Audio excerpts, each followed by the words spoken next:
All right. I believe this means we are live. Ladies and gentlemen, boys and girls, tech fans of all shapes and sorts and sizes and persuasions, welcome to another episode of Monday Morning Tech Chat Show on the SGGQA podcast channel. I'm Juan Carlos Bagnell, aka Some Gadget Guy, the SGG of this terribly named podcast. But the QA is the important part. Obviously stands for question and answer. We like to make this an interactive conversation. We're back into the new month of episodes, first episode of October. I don't know, we had a pretty rough Techtember, and I don't know if Techtober is really gonna let up. We've got so much stuff happening in device releases, like new phones coming out every week, all year long. So we like to make sure that we're kind of keeping up with the top tech news stories. We like to follow through, not just get outraged by a headline one time on social media, but make sure we're keeping up, like what's going on in the world of tech. Already seeing an incredible group of names here in the live chat. Also, just pardon, I'm still dealing with some biology, so my voice is going to be weird and crunchy, and I'm going to have some coughing, and I'm going to try and stop that from just impacting the microphone. But I every time I start feeling a little bit better, I do something really dumb, like yell as hard as I can all weekend at softball games. And then last night, I got to visit some relatives, and they had cats, and I'm deathly allergic to cats, so I'm definitely still feeling the the impact of that today. So, Felix Fegan's magnificent, majestic, magnanimous, miraculous, motivational Monday. Happy Techtober! Woo boo! Cold Reddit, Felix. I love it. We got Bradley Larcher saying, how are we going to keep up with all these releases? We got JMan150 helping everybody stay in hydrated out there. Simon says, Hypno, wishing everyone a merry time zone. Georgie, hello, Internet. I'm going to miss this one too, but I'm coming to wish happy Monday to everyone, and I'll catch up later. Well, Georgie, thanks for dropping by. We got Jeffro, Goat V8, Vazikos, hello. Haven't listened to the whole episode of last week's SGGQA, but let's do this live. Last week's episode was a long one for everybody. John Gow saying happy Monday. Twin Folk Tech saying hello. Twin Folk helped me out. There's going to be a phone coming to the channel that I wasn't planning on covering, and Twin Folk was a bro. Twin Folk had my back on that. Ron Guido saying hello, everyone. We got RP saying howdy. Archiox asked one of the most important questions of the chat. Taki versus Cheetos. I'm a Trader Joe's cheese puff, cheese curl fan, but I'm curious what other people's thoughts are on. I think they're all some form of puffed corn product covered in synthetic cheese. So let Archiox know what you're feeling there and your favorite dusty cheese snack that gets all over your keyboard. Swiper 1911, Swiper no swiping, Bradley Larcher. We've got a full crew ready to go. Mr. Maug just popping in to say meow. I love it. And Jimmy Fire Dragon saying, what up, folks? So, everybody, I hope you had a lovely weekend. It was a great weekend. We had some good softball. We got to hang out with some friends of the family. We got to hang out with some relatives. It was really, really sweet. So, I'm going to jump into some housekeeping here, because this last week was one of those weeks where stuff started publishing. Jeffro saying hot Cheetos. I'm actually not a big fan of the hot Cheetos. I love spicy food. And for some reason, like I love Miss Vicky's jalapeno potato chips. Love that. For some reason, hot Cheetos, not my jam. Much respect for people who dig on hot Cheetos. I am not saying it is an inferior snack product. I'm just saying it is not my jam. So, lots of stuff got published. I'm going to jump right into some housekeeping here, and I'm trying this strategy out. In fact, I'm writing 2 more articles. You know how I keep saying, like, I need to write more. I'm writing 2 more articles that are actually bigger topics that I normally would have done as videos, and I just want to see how they do.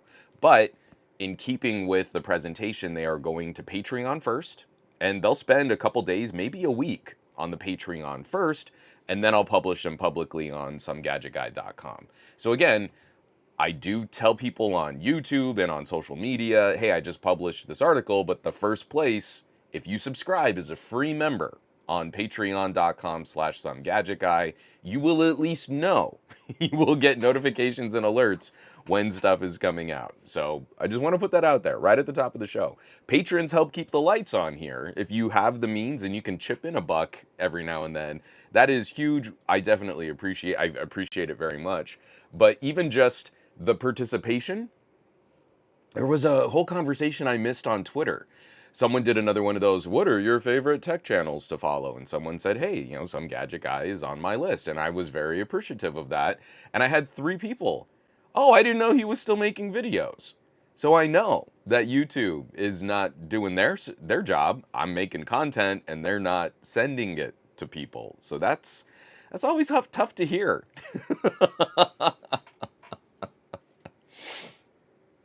Oh, Mr. Maugwan, I would like to take the time to show my appreciation for whenever you talk about family.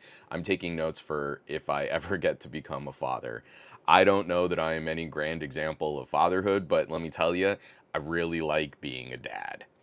And if you feel like you would like to be a dad, then just love being a dad. And all of the mistakes that you make along the way, because I make lots of mistakes, you're at least going in with the right attitude of, hey, I'm trying. I think the effort and the attempt mean more than whether or not you can predict perfect outcomes. My favorite story from when my wife was pregnant is we were obsessing over what we were going to name our daughter. And it was another family member that broke down, hey, what you name your daughter really doesn't matter as much as the fact that you two seem to care deeply that you're trying to set her up for success. And that clicked in my brain that maybe the name isn't as important as the fact that we just cared enough to care about her name, and we can let that pressure go. So any other little nuggets of wisdom that I can share that I've ripped off from other more wise family members, I'm there for you. Oh, and On the Road Tank. Hello, Juan. You make my week. Love being able to participate in these discussions. Well, and I'm glad that you could stop by, and I'm glad that you enjoy the show. And Scoop! Juan, everyone! What's up, Scoop? All right, so getting into some housekeeping. First up, a review, an article on patreon.com, and it will go public probably the end of this week. KZ Vader Pro 3 dynamic driver earbuds. This is a review, and it is ludicrous that these things only cost $30.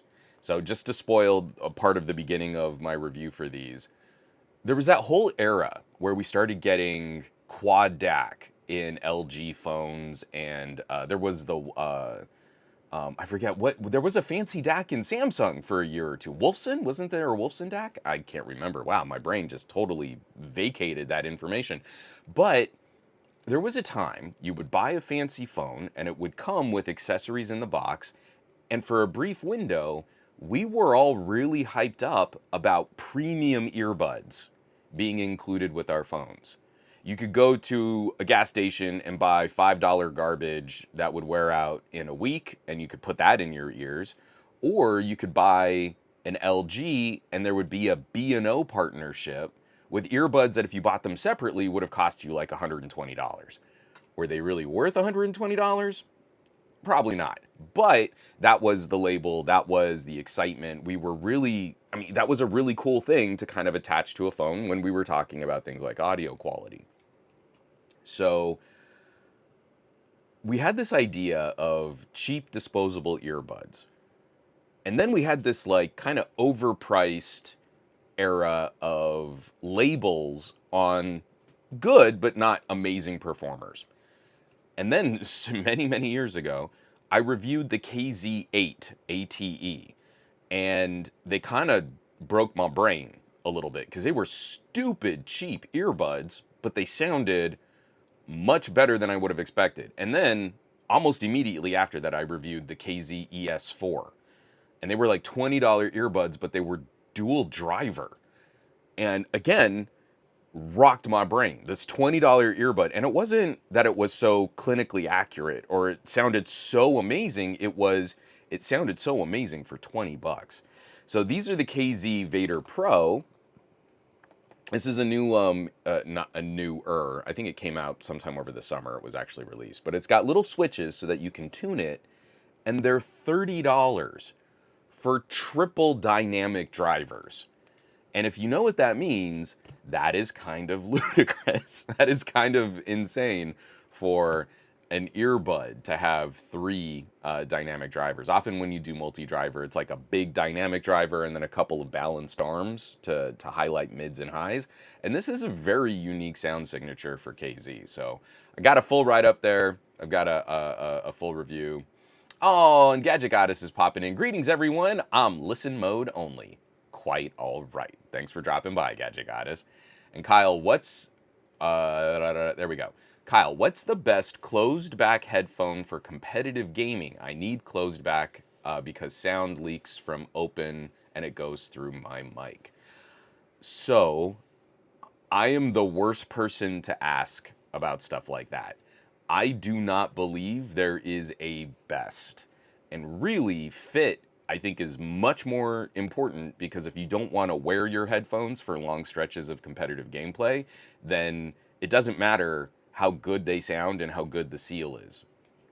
So one example might be something like some of the Odyssey. So a closed back Odyssey headset, I love them, but you might not like the head strap, right? It might put too much pressure on the top of your head. The flip side is you might want to go old school and get something like a Meze 99. Was it Meze 99? Is it 99? Meze 99 Neo? I think so, yeah. And if you get like a little headset mic attachment, you can hear that headset, that boom mic. I've done a couple videos now on Meze headphones, and I use the little boom mic, and you can hear, I think it's one of the best sounding boom mics I've ever used on a pair of headphones. It's just all of those things. Is like, really, you kind of want to factor in what your gaming sessions look like, comfort first, and then you can kind of tune and adjust a lot of these if you start going sort of at least mid-price on a good pair of closed back headphones. Let me get this out of the way here. Oh, and Archeox, I still miss the 2012-2018 era of KZ when we were getting various combinations of earbud drivers. I'm still holding on to my KZ ZSNs. So they're still doing some wild work, but I kind of like this slightly more mature. It's not everything crazy ratcheted deep V, because KZ had this extreme, like, punchy presentation that I did not always like that, but I could kind of get around it sometimes with some EQ. I kind of like this newer KZ where they're getting just a little, I don't know, it's a little more sophisticated and giving you options to set the tuning. Like, you can bump this bass, or you can roll up, a bit more presence in the sparkle. Like, on the earbud, you can tune the earbud. And Ted is saying good morning. Everyone say good morning to Ted. So, this is in preview. This one is a video. Let me get this back to screen sharing. Why I don't use Pixel cameras. And this video turned out longer than I was expecting it to, but there are 4 major sections that I talk about.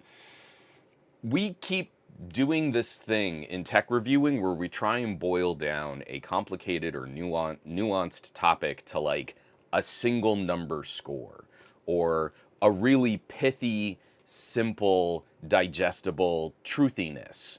And I think in cameras, the main truthiness that bugs the pee out of me is iPhones take our best video and Pixels are bestest for photos. And neither of those statements are true. They're not objectively true. They're not testably true. It's just a lot of people have iPhones, so you see a lot of iPhone video, and Pixels have garnered this kind of marketed and presentational popularity, but I don't feel like their current iterations of phones, the cameras are anything that special compared to other competitors, especially overseas, especially Vivo, Xiaomi, Oppo, Huawei, Honor.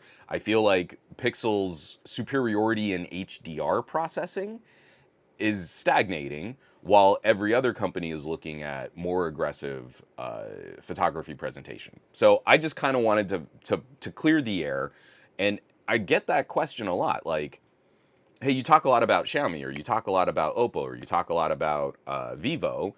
Why aren't you using Pixels? Pixels have the best photos.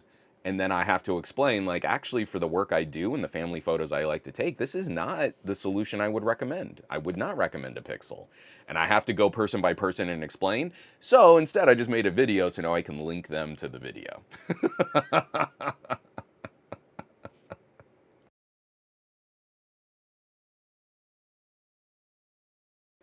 Ooh, Goat V8. Noob question. What's the distinction between earbuds and monitors? So anytime that we say monitor, I have an expectation that that is a product that is designed and built to be used for the professional creation of audio. It can sound good and you can enjoy music on monitors, but you're either like literally monitoring, you're listening to the audio being recorded, or you're mixing or mastering the audio, you're monitoring and referencing that audio. Whereas earbuds is just kind of a general catch-all for any kind of thing you put in your ear what makes noise. So technically an earbud could describe a monitor, an in-ear monitor, or an earbud could just be a goofy fun thing that you listen to. I don't think we need to get too precious, but when someone is saying this is an in-ear monitor or these are reference monitors, I at least start with an expectation that this is something that I would want to work with, not just consume audio and enjoy that audio. Oh, Vazikos, my TRN V90 still going strong. They cannot handle sweat though. A lot of these plastic bodied, they're IEMs in shape, but I'd be really careful about like soaking them in sweat. Especially like the 2-pin connectors that plug into the earbud. Like it is so cool that we have detachable cables on earbuds. I'm not always confident that that little plastic plug is giving us the weatherproofing seal we would want for someone as sweaty as myself. And Twin Folk, even though I've always been a Pixel fan, I don't like how the ProRes zoom is essentially just using AI to generate a picture when you're zoomed in rather than capturing what's actually there. So I have a video in production comparing the Pixel 10 Pro against the Vivo X200 Pro, which I really got to finish because the X300 is right around the corner. And we're going to talk a little bit about that too, because Vivo is accused of this horrible AI processing, and then you pick up a Pixel and you're like, no, it's just making stuff up. I would not trust Pixel photos in a court of law, whereas Vivo is just ratcheting, sharpening. Like, it is not a comparable sin, if you'd allow me the digression. And just one quick shout out, we've got Simon Says Hypno, subscribed with Prime on Twitch, subscribed for 49 months. Simon, we got a consistency there. We got some history. You get one terrible acapella fanfare of glory,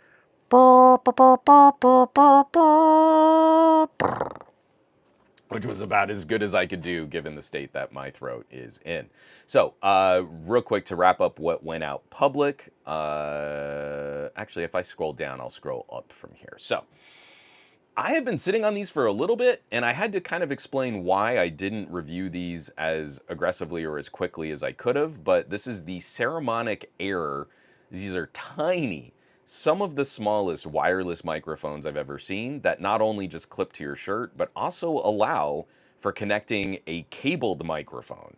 So this is a pretty wild piece of hardware. But they are lacking one critical feature that I rely on for creating my own content, which kind of slowed me down for getting a review out.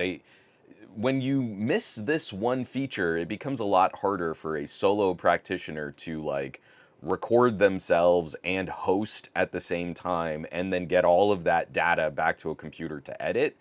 And normally in the past, I would have said like, hey, this might be a deal breaker, but I'm trying to at least kind of consider if you take video of other people. So for example, you're the person behind the camera and someone else is hosting, these things could be amazing.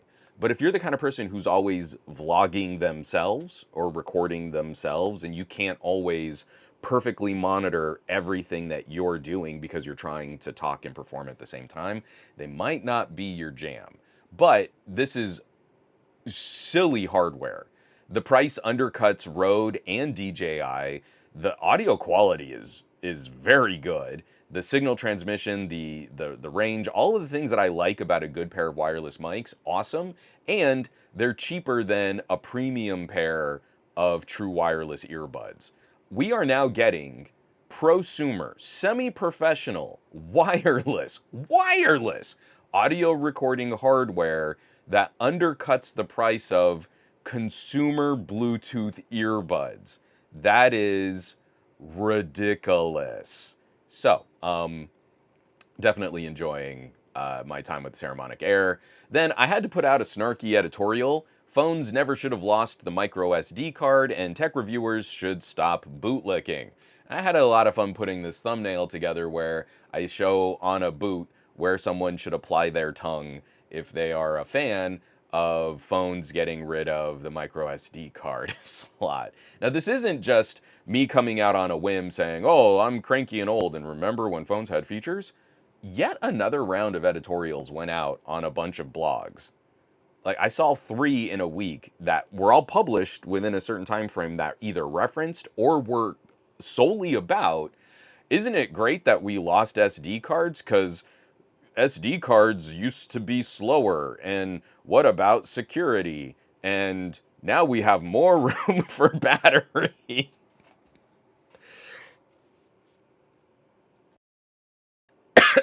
I couldn't catch that last cough. I was trying to mute my mic and I couldn't hold it. All bad takes, real bad takes. And so, again, it's got to be a response. Why are we sitting here and bootlicking this terrible business strategy that made our phones less complete and was a horrifically cynical way to get you to pay more for a phone and then also buy more cloud storage? It's stupid. So I wrote that up. It's a longer editorial. I've actually pitched editorials like this to other outlets, and they're like, "No, this is the kind of thing that should be like, it should be like 500 words." And you're like, "Wait a minute, you'll dedicate like 2,000 words to defending Apple and Samsung and Google removing features, but a response to that terrible bootlicking defense, well, you think if you criticize like Google, then it should only be like 500 words. But if you agree with everything that Apple and Google does, then you could write like 2,500. And you're like, this is why everything sucks. This is, yeah, don't rock that boat. Oh no, what if Google gets upset with you and stops giving you pixels? Lastly, I got to do a partnership with the folks over at Ugreen, and I'm so happy this video is finally out. The Ugreen NAS DH4300 Plus, make your own private cloud. And I love this this is a consumery network attached storage box. It's this cute little gray cube that you fill full of hard drives. It's a 4-bay. You fill it full of hard drives. It's got a reasonably fast Ethernet connection. It is not Pro tier. It lacks a lot of those expandability features that we would see on a more expensive networked storage solution. But this is one of the better options. Again, I'm very selective about the companies that I'll try and do a sponsorship or a partnership with. And so they sent me the box and I got to play with it. And one of the things that I really like, you can start stupid basic. You could put in one hard drive, just run it as a networked hard drive, not do anything fancy. It's just big dumb storage.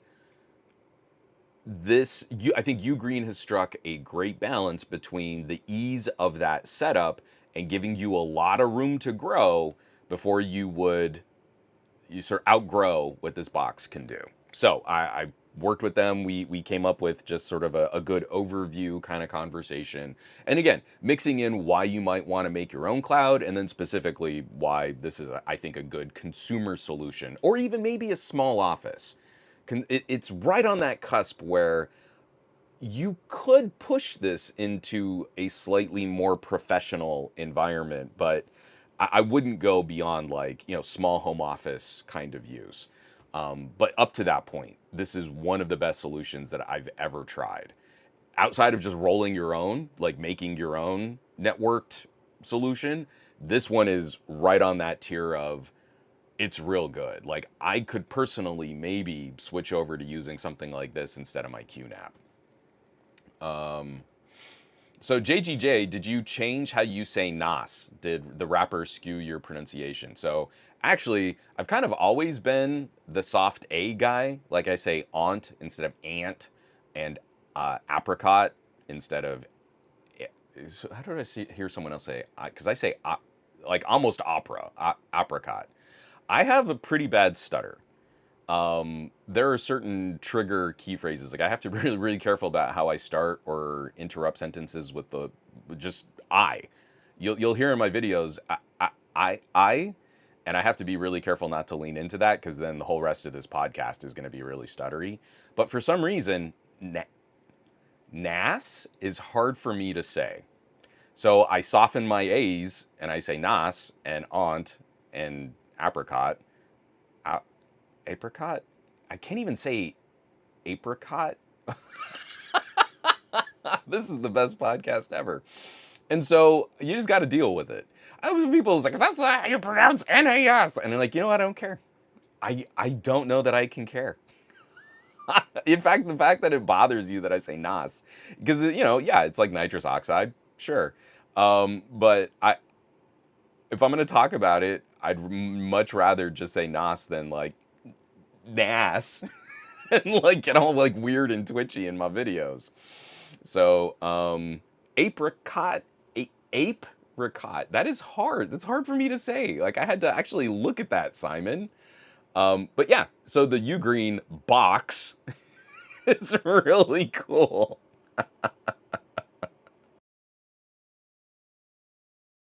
All right, so lots of stuff. I've got another stretch of videos, editorials. I'm looking back on Windows on ARM. I'm gonna be doing Vivo versus Pixel. Some pretty heavy hitting videos. I have this cute little mini PC that I'm trying to follow up with the manufacturer. They won't tell me how to pronounce the company name, but it's like this tube mini PC that's also its own mega bassy speaker. Some really fun stuff. But hey, everything that you're gonna catch, I love it. You know, people who are subscribed on YouTube and smash bell icons. But again, I'm gonna reiterate, the best place to catch anything new coming out is either to go to somegadgetguy.com, and you can subscribe in like an old school RSS reader, and you'll get alerts when I put stuff out, or to really be on the pulse is patreon.com/somegadgetguy. So we are going to, oh, and I'm sorry, this isn't housekeeping for me, but I have to send this shout out. A member in our community who may or may not still be in the chat right now, I kind of teased out, and I don't know if I spoiled it. Maybe I shouldn't have mentioned it last week, but I was just so excited to hear that he was doing this, and we were right on the cusp of him publishing it, so I kind of just said it. Bionic Scoop published a book. I need y'all to go check out. I'm going to put this link in the show notes when the show goes live, but you can go to Amazon, author Greg Boxley, there's my stutter, Shutter Clicks and Super Kicks by Greg Scoop Boxley. I have purchased a copy of this book for my Kindles, but you need to go. I'm thinking I might actually grab the paperback. Scoop is an incredible photographer. Scoop is one of the best action photographers I think I've ever met. And the work that he has pulled out of the various cameras that he's used for things like low light stage combat are absolutely incredible. And he has been a fixture in the Las Vegas professional wrestling circuit, catching moments in the ring that I think are just stunning. Every time he shares photos in our private Discord, I'm just like, I don't know how you got that photo the way you did. So Shutter Clicks and Super Kicks by Greg Scoop Boxley. Go check it out on Amazon. If you have a Kindle, you can grab a Kindle version. He is selling a paperback, and I think I need to buy that paperback version. So his work is phenomenal. All right, now we can jump into our news block. I'm going to take a quick, hey, there's Scoop. Hey, that's me. That's you, Scoop. You did a thing. It's on the internet. I saw it. All right, let me take a quick drink of coffee, and then unfortunately we do have to mention some FCC news because we got to follow up on just one of the ugliest, meanest. I don't understand why they seem so intent on cruelty in this administration, but it is just a real bad look for conservatives if we say we care about the future of our country. So 1 second.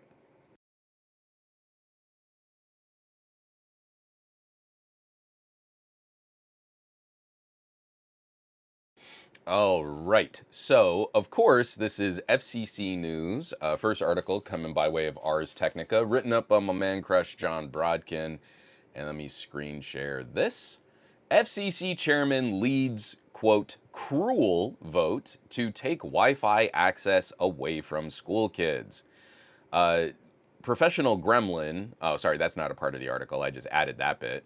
FCC Chairman Brendan Carr claims that Biden-era orders to establish the programs exceeded the FCC's authority. The FCC voted 2-1 to kill the programs, with Republican Olivia Trusty voting with Carr and Democrat Anna Gomez dissenting.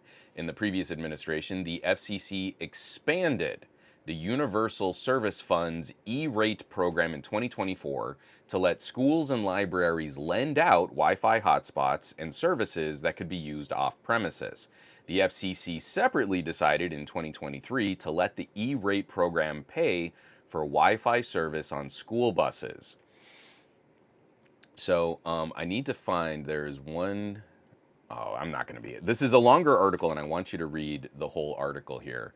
But let me, where is okay. Oh, something just popped up on the Microsoft Feedback Hub, just took over my screen. Sorry if that messed up what you guys were seeing on this. All right, I'm real good at the podcasting. So, let me find it there. Okay. So Carr complained that the program imposed, quote, no limit on where hotspots could be used, allowing unsupervised internet access. As for the school bus Wi-Fi program, Carr said that, quote, E-rate funding is meant to enhance access to telecommunication services in classrooms and libraries. A school bus is neither. We cannot simply reinterpret classrooms to mean any place where learning might occur. So first of all, yeah, actually, how narrowly are you going to define classroom? But I need to highlight this because this is the ish that pisses me off so much. I'm a huge net neutrality advocate because I believe it is pants on head stupid that we do not consider the internet to be a utility. Like telephone lines were considered a utility. Now telephones don't exist. What you call someone on is a process of data, 99 times out of 100 now. And carriers and ISPs are getting rid of their copper phone lines, right? But we just fought this stupid battle in a conservative circuit court where the internet is classified as an information service that can't be regulated like a utility. Even though telephones don't really exist, the classification of the internet that we're using in courtrooms is similar to the structure that was in operation when the internet was a dial-up service. So when we started looking at the internet and we started trying to regulate the internet, it was something tacked onto your phone. You had a landline phone and your computer had a 56K modem, and you would get online by dialing into a server through a phone line. So that was, I think you can make an argument, the telephone line is the telecommunication service and the internet is something you do on that phone line, so the internet is an information service. As soon as we started playing with broadband, though, that definition should have changed. That should have morphed, because now everything we do is done on data. So now we should be regulating the internet pipe like a telecommunication service, and a phone call is something you do on your data. But that's not what our courts are doing. They're saying, well, because it's transformational information, it's an information service, and so the internet is regulated like any other app on your phone or website you go to. And that's incorrect. I'm not a lawyer, I'm not a judge, but at some point it just doesn't pass the sniff test of this is how we really incorporate this kind of infrastructure in our daily lives. So it really pisses me off when the chairman of the FCC is so casual in his description of how he's going to deny kids Wi-Fi access, and he's throwing around terms like telecommunication services. E-rate funding is meant to enhance access to telecommunication services in classrooms and libraries. So Carr is not in favor of calling the internet a telecommunication service, regulating it like a utility, giving the FCC the authority to regulate the internet like a utility. And he is one of those that is against net neutrality until it comes to hurting school kids. And then it's, oh, but school kids shouldn't have any expectation of accessing telecommunication services because we can't broaden the definition of classroom. So it's a telecommunication service when he needs to screw kids, and it's an information service when major corporations might face some kind of regulatory scrutiny. You see how it's so frustrating playing this pedantic game of definitions when we all know this is how the internet is being leveraged, it's being utilized. So I'm really not impressed with their reasoning here. So many schools have benefited from this program. The reality of the bus ride home, putting Wi-Fi on buses. There was a program in Farmington, my home state in New Mexico, where kids had such long commutes to get out to rural New Mexico from home to school that just putting Wi-Fi hotspots on these buses meant a number of kids could finish their homework before they got home. Think about like all the people complaining about work from home and return to office mandates and saying like, well, now I've got 2 hours commuting every day. That was 2 hours I used to work. I used to wake up right before I would need to clock in and get my camera all set up and get my laptop ready to go. And I was productive for 2 extra hours a day. And now you're making me sit in traffic. So I'm not gonna do more work off the clock. You said I had to come to the office, and that's where work needs to go. So if I'm not allowed to work from home, I'm not allowed to work from home. So Farmington had great success with one of these programs and expanding it. So I just want to find one more quote. This is from Ana Gomez. She's the Democrat on the FCC. Said that words are hard. Gomez said that in 2003, the FCC, quote, expanded E-rate support to cover internet access for bookmobiles. It also clarified that E-rate funding could cover a school bus driver's use of wireless services while transporting students, a librarian's use of wireless services on a library's mobile library unit van, and teachers' use of wireless services while accompanying students on a field trip where they're probably on school buses. Expanding E-rate support to cover hotspots and Wi-Fi on school buses was consistent with that precedent. Now, anyone in my chat right now, what crazy liberal socialist president was in power when we expanded E-rate funding to include all of these mobile solutions? We gave kids Wi-Fi for bookmobiles, Wi-Fi on school buses, Wi-Fi for library vans, for pop-ups. What president was in charge and had put, members of the FCC in power for their administration back in 2003? It must have been a crazy, unhinged, liberal, socialist, communist pinko. Who was it, I wonder, that was in power back when that original expansion of E-rate happened? I'm really kind of racking my brain.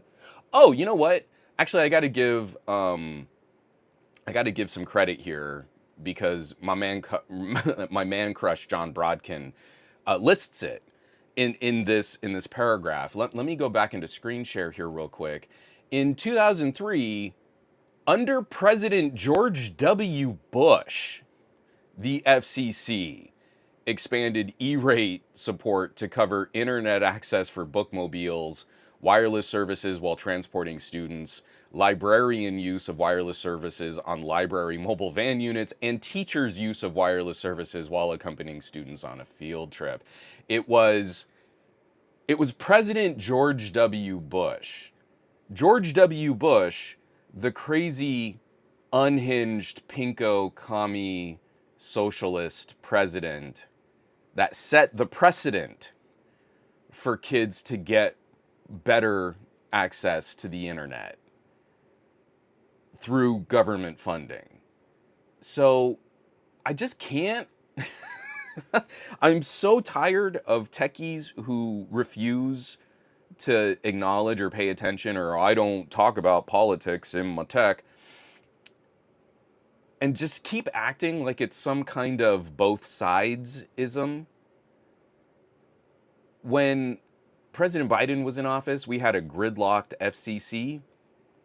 But once we finally broke that gridlock, we were trying to work on getting kids better access, better broadband rollout to rural communities, better broadband rollout to underserved urban areas. We were trying to do better.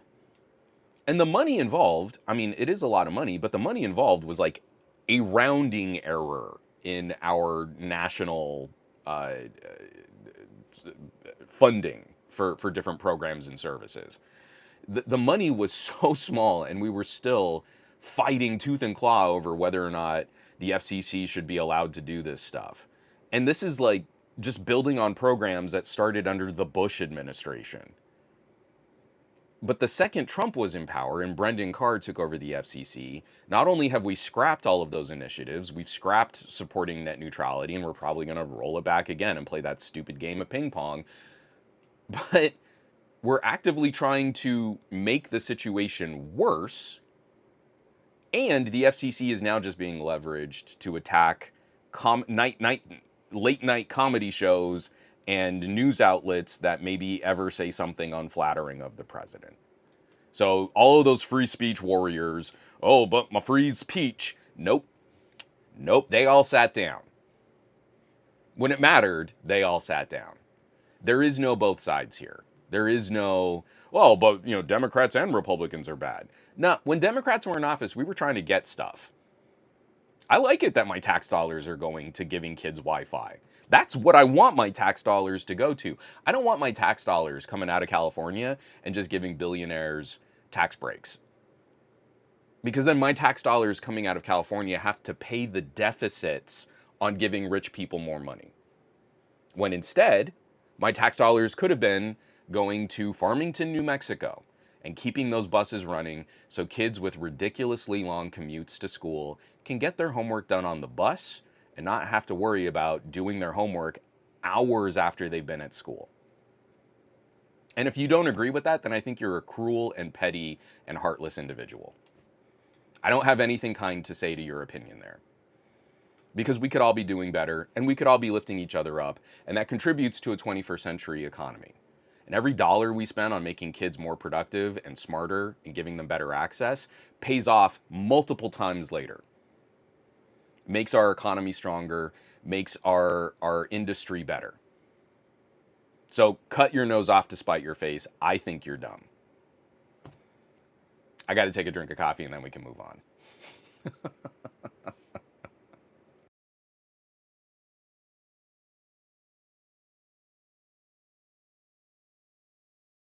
Yeah, Scoop beat me to it. Bionic Soup is like W.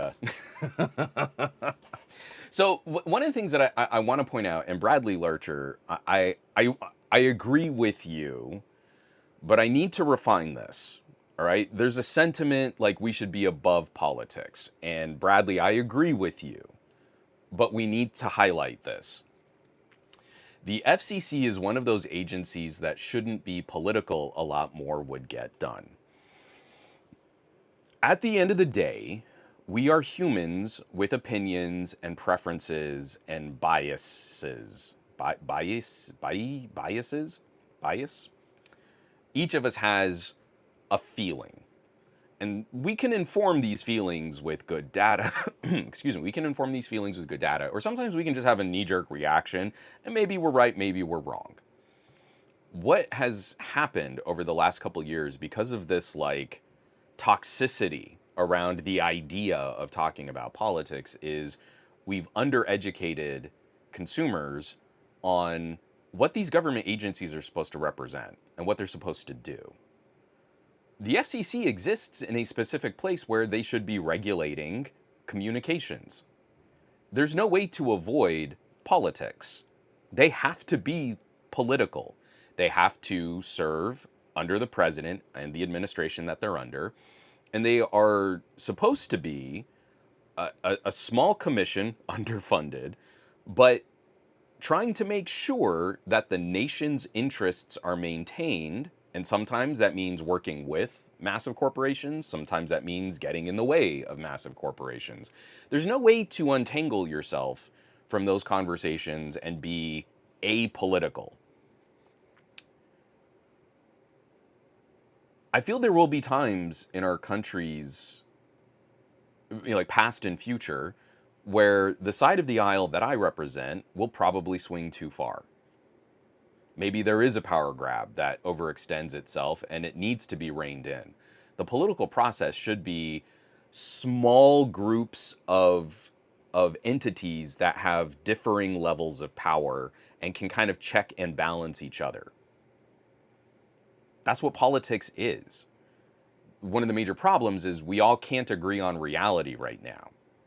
So I think when W was the president, we could all sit down and say, yeah, it really sucks that kids can't get their schoolwork done. It doesn't take much money. We can fix that. And we can disagree on how to implement that, but we could all agree that was a problem. Right now, in this current era of conversing over cruelty, we have a chairman of the FCC who isn't concerned or intellectually curious or is bothered by the idea that school kids are not competitive in a 21st century economy. And, well, he's just going to cut the program. He's going to make up a whole bunch of BS as to why he's cutting the program. But really, it's just to make sure that those filthy poors can't get stuff. I feel like if I just put this out there in a ton of red state communities and just said, hey, I'm from California and I want my tax dollars to making your kid go towards making your kid's school better. I don't know how much pushback I'd get on that. I'd definitely get some, because the second I say California, they'll be like, oh, liberal, you want to indoctrinate our kids. And you're like, no, I just want to give them Wi-Fi hotspots. I genuinely don't care after a point what you do with the Wi-Fi hotspots. But what I don't want is that money going into a billionaire's bank account so they don't have to pay as much in taxes. I feel like there's a lot of common ground there, but instead we're fighting these partisan battles on reality. Is this a problem? Says the headline. And then we can't have any substantive conversation on solving the problem because we're debating whether or not it is a problem. By definition, the FCC needs to be political. They need to roll up their sleeves and get in the dirt and fight political fights. And then we as voters need to hold our elected officials to the standards that we would hold ourselves to. Right? Like, I don't know, I think insider trading is bad and it should be illegal. I don't insider trade. I should hold my elected officials to some standard on insider trading. I think that's easy, right? I think that's an easy one to kind of grok. So it's not that I disagree with you on this idea of apolitical. But I do not believe that there is, in reality, a way to be unbiased on these kinds of topics. But we do need to get back to a point where we can agree, hey, this stuff is a problem. It is a problem that we don't know how many people in this country genuinely do not have access to broadband. There's no excuse for that. It is a problem globally that we might be off on our census by hundreds of millions of people on this planet. In part because we don't have the tools to properly track populations. That we should all be able to agree that's a problem. That has a massive impact on how we allocate resources and help people, especially during emergencies. But we genuinely don't know how many people are on this planet. If we can't agree on some of these ideas that they are problems, we'll never get to the debate where we actually work on solving those problems. And that's what makes me so horrifically disappointed in the voting population of the United States right now. Is we should be further along on these discussions, and instead we keep rolling stuff back that would actually help people. And for some reason, a group of people in this country seem to think it's a virtue that we're cutting these kinds of programs. And I think that's disgusting. All right, now let's move on to the next story after I get another drink of coffee. Yeah, Goat V8. It is crazy that Wi-Fi is somehow made political. Couldn't have put it better myself, Goat. It's gross.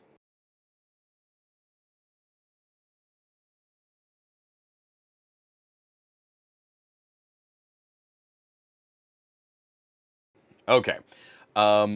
Let's get through. I spent a long time on that. I did not intend to spend that much time on it, but it's something that we've been talking about. Ted Cruz started that, then the FCC jumped onto it. It failed to vote, didn't get out of the House of Representatives. Like, this is just stupid that we're still arguing at this, but now Brendan Carr has made a telecommunications decision on this, and I think that is the grossest of hypocrisies to now also be calling the internet a telecommunication service. So, this one's really short and sweet. This is a snippet that was originally published over at the Financial Times, but flowingdata.com, who is there a specific author on this? I don't think I looked it up. I did not.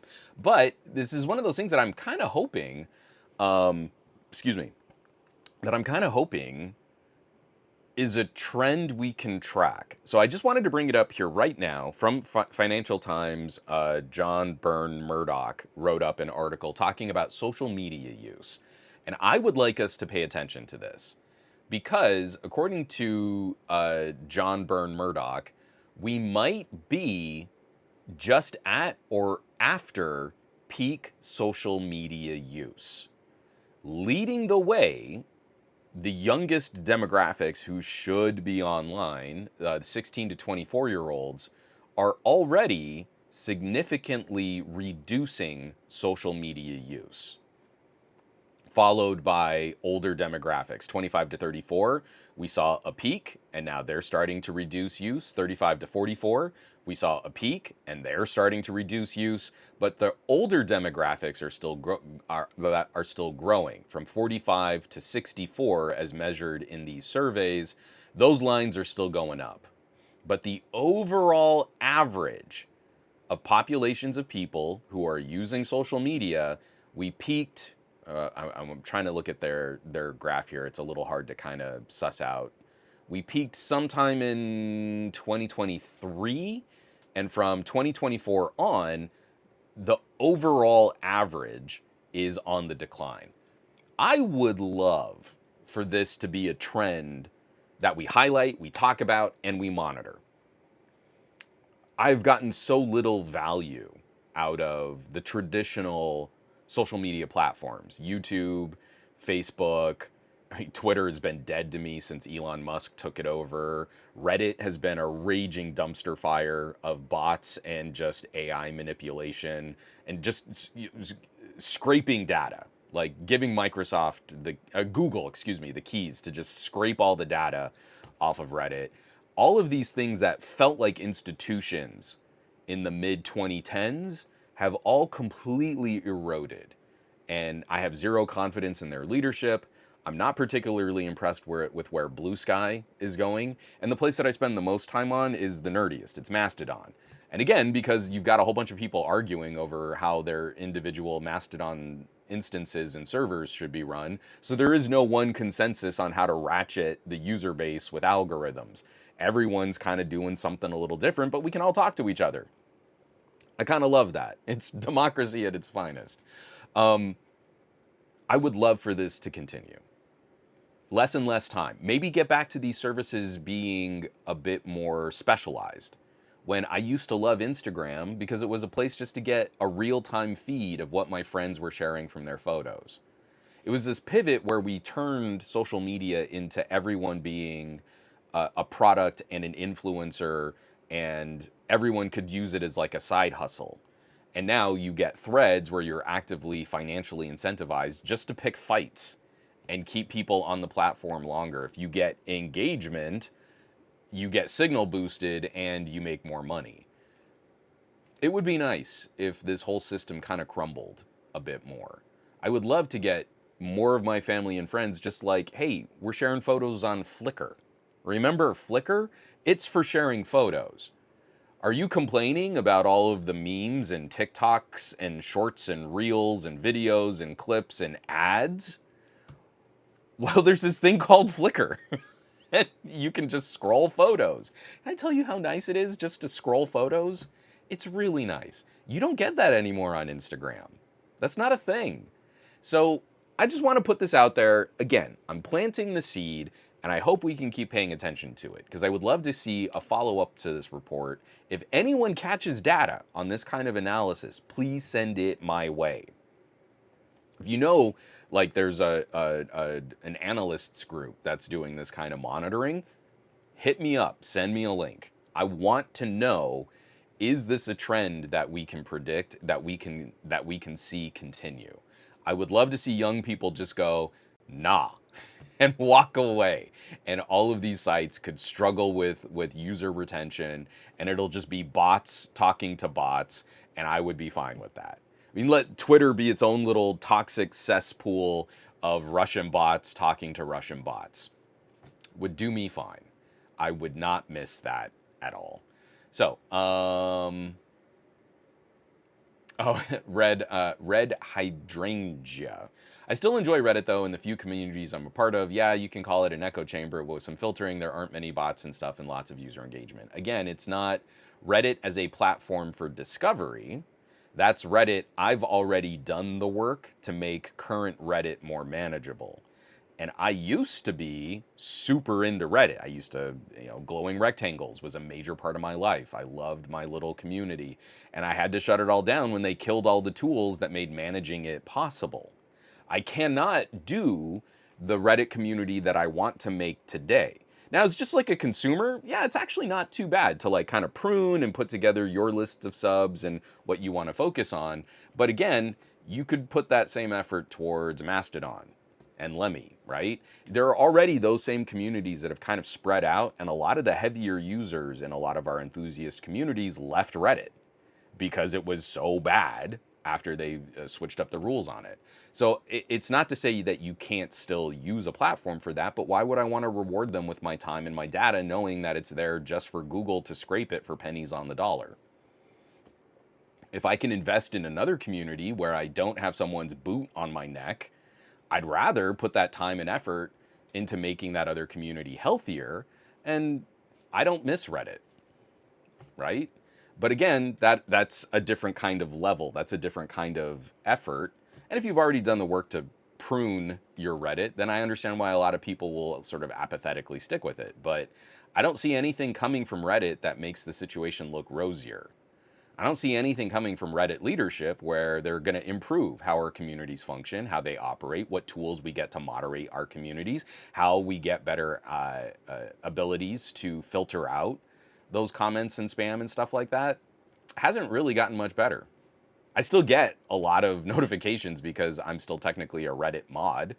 But I keep checking in to see like, oh, have you fixed this? No. Okay, well, I can keep staying away. Oh, Rob Albano, I miss it every day. Rob Albano says, I miss the glowing rectangle subreddit. Again, I wish techie reviewers, especially folks like me making sort of medium-sized channels, I wish we could work together better. I put together several plans. Like I wrote up an entire strategy for like a PR agency. Like there are all these opportunities where we could be signal boosting each other. We could be sharing content. And the second I do something like that, I'll try and make a hashtag. And like, hey, every time someone posts and they use this hashtag, just go and share it. And I'll get a whole bunch of people using the hashtag and they want me to share their stuff. And then I'll see that they don't share anything. And you're like, no, that has to work both ways. And also it fundamentally means you don't understand how like Threads works. Because if you were sharing and putting out more content, Threads would make your social media profile more valuable. And especially if you weren't just putting out your own stuff. Like, oh, I saw this cool article, let me share it. Oh, I found this cool video, let me share it. Like every time, and I'll put it out there as like another invite. Like I will use the full force of my social media presence to help other people if it is share alike. If it's just I used the hashtag, okay, share my stuff, and now I'm never going to participate on social media, but I want you to share my stuff, then it's always going to be a failure. And for some reason, glowing rectangles kind of took off. Like it built up its own little mini community and people were putting in new videos and new articles and there was lots of chatter in the comments. Like it was really cool. It was really cool. It was the closest I've gotten to seeing techies actually have each other's backs. But instead, a dude with 10 million subscribers on YouTube has another weak ass hot take about why iPhone better than Android, and everyone will rush out to share that, to shame him for having such a bad opinion, and yet you can't find groups of techies actively supporting each other and regularly resharing the content from people who do much better work. It's this weird thing that we have in our primate brains. It's like, oh, he's got 10 million subscribers, so he's a popular primate. I guess I have to keep supporting his popularity. You don't. I, it would be nice, Rob. I miss glowing rectangles a lot. It's great. Ron Guido. But what if Mark Zuckerberg needs an even bigger yacht? Did you think about Zuckerberg? His yacht is only able to have one helicopter on it. What if he needs a yacht that has two helicopters on it? What if it's not enough for him to go wakeboarding while attached to a helicopter outside a cute European village that doesn't want him to actually dock his yacht? What if he needs a second helicopter? I just why do we hate billionaires having more yachts and helicopters? It's really unseemly.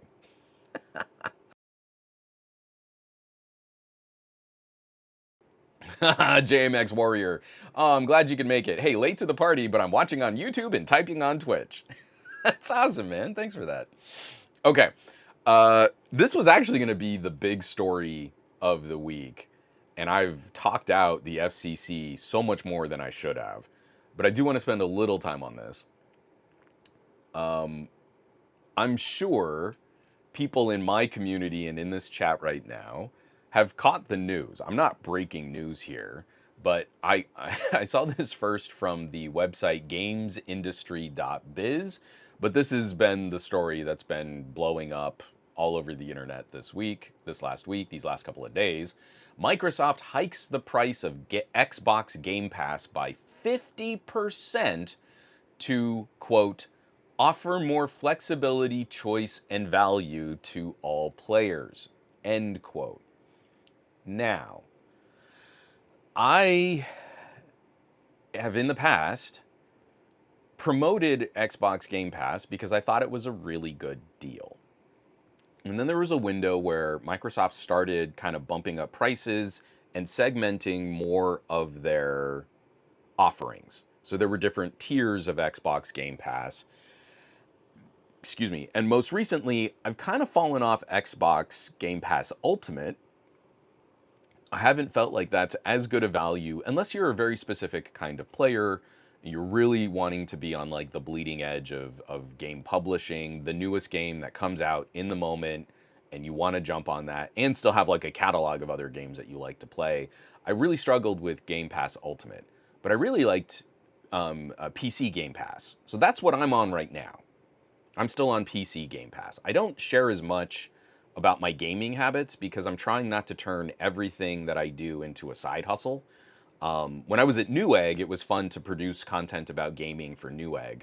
But for myself personally, it's just too much. It's too much to be a phone and tablet and PC reviewer and then also be like, and here's everything I'm doing with gaming too. It makes my gaming feel like more of a job. And also, I just know that my tastes probably aren't as interesting, that I like to play little like indie titles and platformers and stuff like that. I'm not playing Fortnite or Genshin or any of these other like massive popular games. I'm very anti-popularity as dictated by internet algorithms. Short story, incredibly long. Game Pass Ultimate is going to $30 a month, which means in 1 year, you will have spent as much on game subscriptions, on a game subscription, as it would cost to maybe pick up an LCD Steam Deck, or maybe a refurbished Steam Deck. I was really looking to Game Pass as being a console PC crossover umbrella service that could bring more people into gaming in fun and novel ways. And one of the reasons why I still do enjoy PC Game Pass is because we get some access to xCloud and we can play some games on browsers. Like when I was doing my review for the OnePlus Pad 3, I'm gesturing to it here on my desk. Like you can look down and see on my desk that the OnePlus Pad 3 is over here. I played through a good chunk of Doom the Dark Ages on my OnePlus tablet through xCloud, through PC Game Pass. I feel like there's something still engaging and democratizing about that. There are a lot of people who might only be able to pick up one computing kind of device. Maybe it's a phone, maybe it's a tablet. Your entertainment dollars are getting stretched harder and harder and harder. We have to be smarter with the purchases that we make. And there might be someone out there who's like, hey, I don't know that I can get my family a Switch 2, but if we got this inexpensive tablet, we would have another thing in our house that could also double up. So maybe we can kind of move some money around and it's a monthly subscription price and that can definitely take a bite, but it's not one big purchase. We can kind of spread this out over a little while and then maybe later we can look at getting a different console if we wanted to make gaming a more important part of our family's entertainment. But the more I kind of dig into this, man, like just getting yourself an inexpensive mini PC and shopping Steam sales, getting the free game every week from Epic. I don't want to devalue what goes into gaming, but I'm really struggling with Microsoft's current approach to managing their catalog. And when even the PC Game Pass, like, I'm not entirely sure we'll stick with PC Game Pass because it too also got a 50% price hike. It was less expensive and it's still less expensive than what Game Pass Ultimate used to cost, but that's still money out of our account every month. So I feel like a lot of folks are, I mean, the outrage is high. I'm not really even contributing much to this conversation. I'm kind of just regurgitating my own personal feelings that I think are being shared by many, many people out there in the tech enthusiast and gaming enthusiast spaces. I'm not even particularly articulate about this stuff because the feelings are hitting me pretty hard. Every bit of media, every piece of entertainment just feels like we're getting squeezed harder and harder and harder.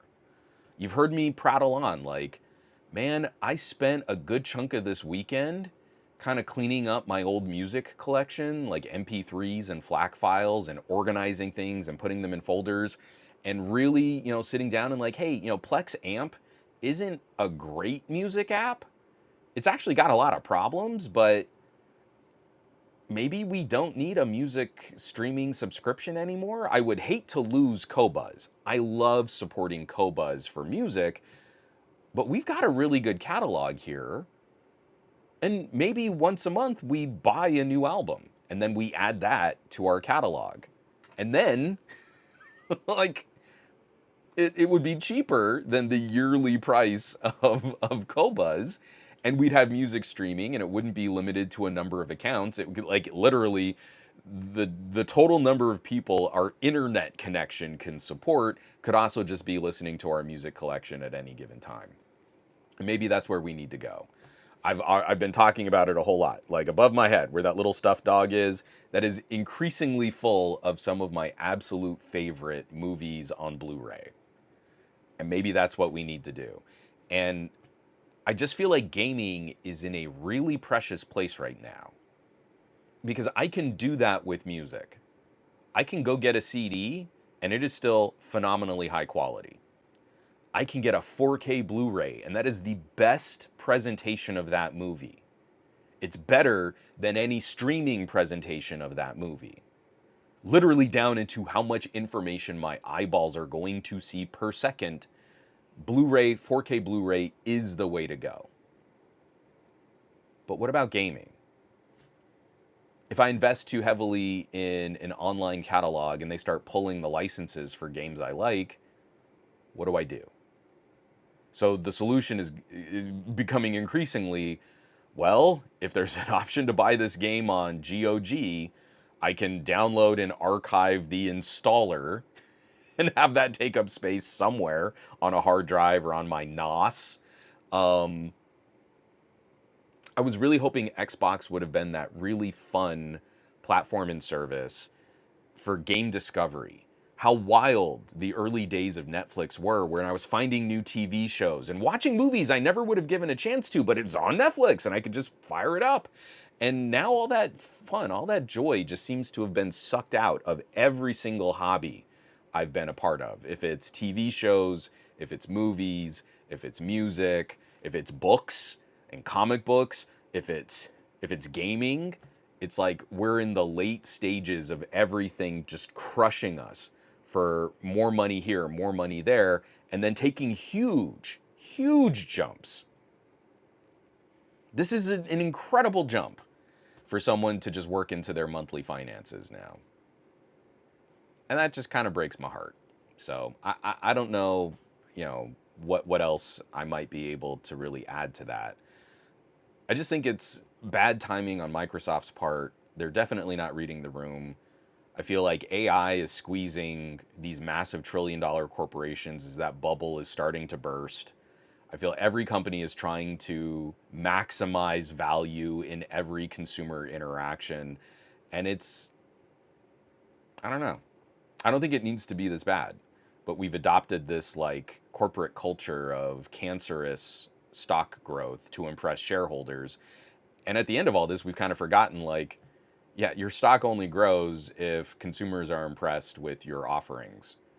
And I think that hurts a ton of people, both consumers for their entertainment and the people who make this stuff in the long run. Not even in the long run, just in the medium run. Like, the impact of this is going to be felt very quickly.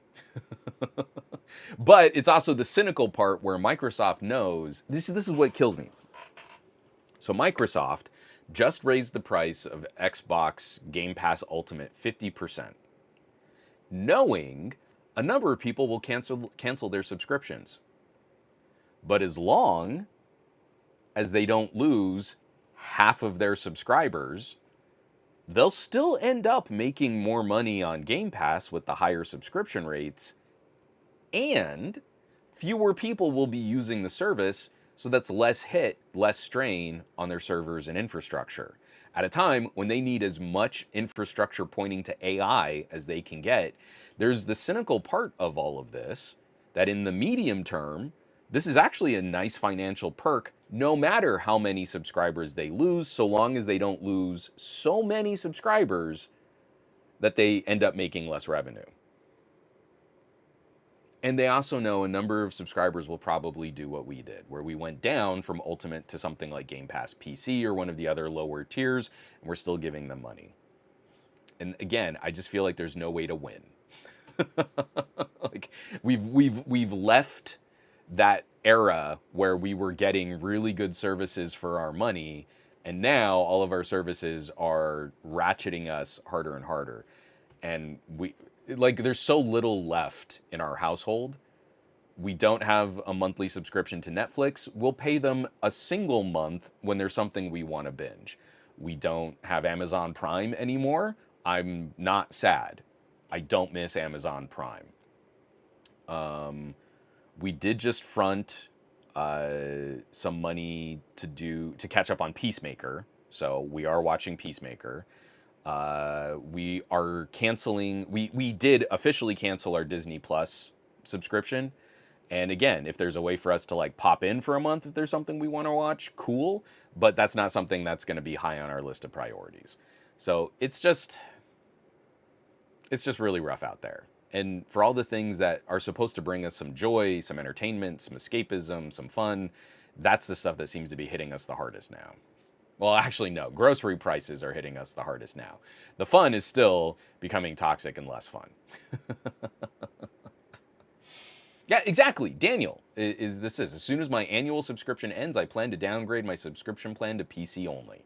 I think a lot of people are making those decisions now. Like, what is it that I'm trying to focus on? What is it that I care about?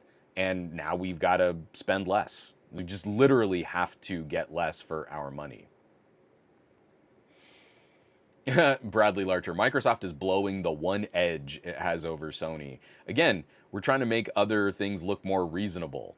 Like PlayStation Plus, like it was not really a great plan, but it's looking a little better now if you're on a PlayStation. Pretty great. Oh, I don't know if they did. So JGJ, they also added an ad version of Game Pass, didn't they? I don't know that they did add one. Is there an ad supported tier? Increase our goal. Quote, we know not everyone wants the same thing in their Xbox experience, so we're evolving Game Pass to offer more flexibility, choice, and value to all players. I don't think there is an ad-supported tier yet, but I swear I saw commentary saying that they were considering one or they were going to be adding one. Oh, from Twin Folk. I use YouTube Music since it's free with YouTube Premium, but I mainly will purchase music from Bandcamp and Qobuz download store and add it to my FLAC library and use Plex Amp to stream my own music. Doing it right. I was just doing the test. Like we were, I got the new Sabrina Carpenter. Lex is kind of digging it. I like it better than the new Taylor Swift. And I was streaming it over the NAS on Plex Amp. And you're like, you know what? This is working pretty well. Back in the day, I would try to do these things. Like I would stream music from my PC and like it would take forever to load and then it would get stuttery if I didn't have perfect internet connection. And then like the next song would come on. And if it was one of those songs that kind of blurred over, like, there was like a transition from one song to the next, like there'd be this hard stop. You'd wait for the next track to load and then the music would go again. And so I kind of got back into Qobuz because I wanted that smoother like data experience, but listening to this album was like, oh, this is working really well, even on our gimped upload speed here at home. We could do this. If we needed to, we could drop Qobuz. It would be okay. And for the price that we would save, again, we could literally just go and buy an album and say, hey, this week, Lex, you've never heard Desmond Decker. So I just got this new box set. Let's go Rude Boy. Let's go old school, first wave. We got that ska delicious. It's going to be awesome.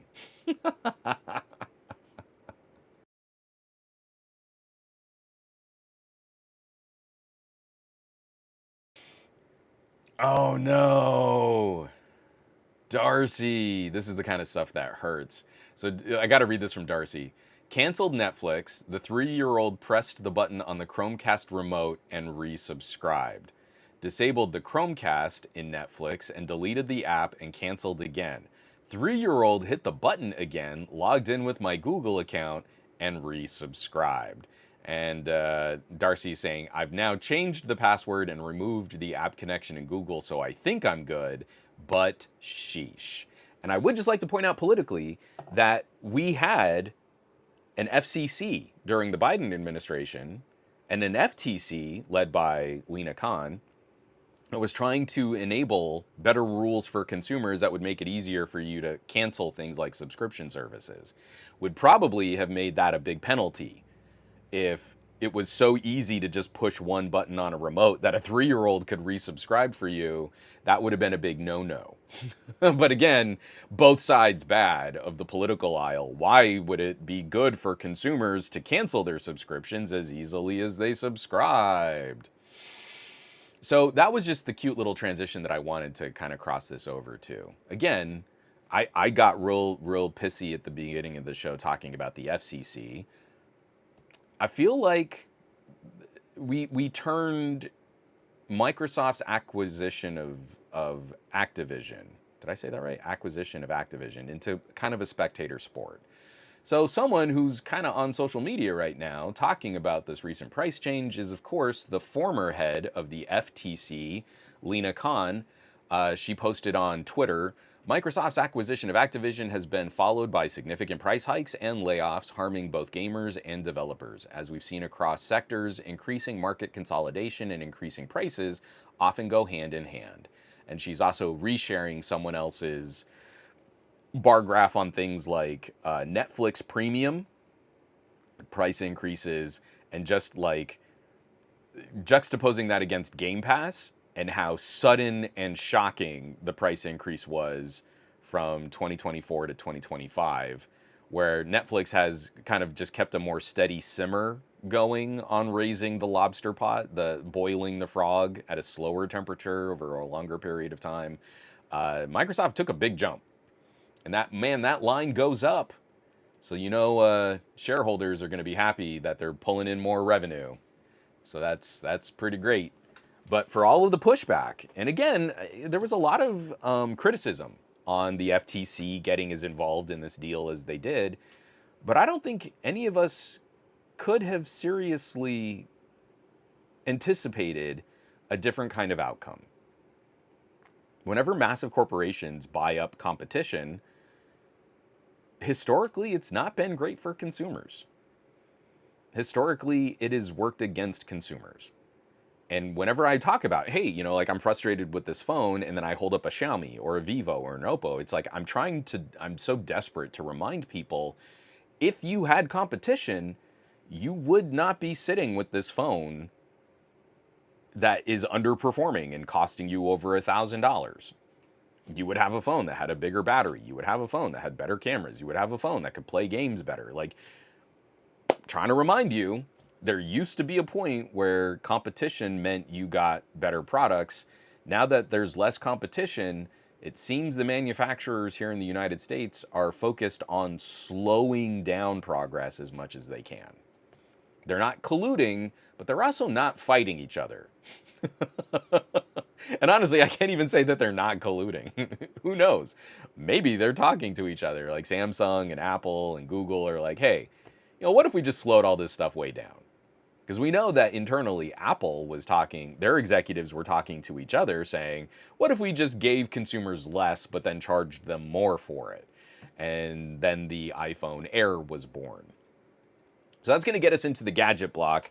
Let me take another drink of coffee here, and we'll start off with some Xiaomi benchmarking, because that's a thing, I guess, is complaining about how Xiaomi is woefully underperforming when we are talking, I guess, Antutu scores. That's a whole article here. It's just someone listing Antutu scores.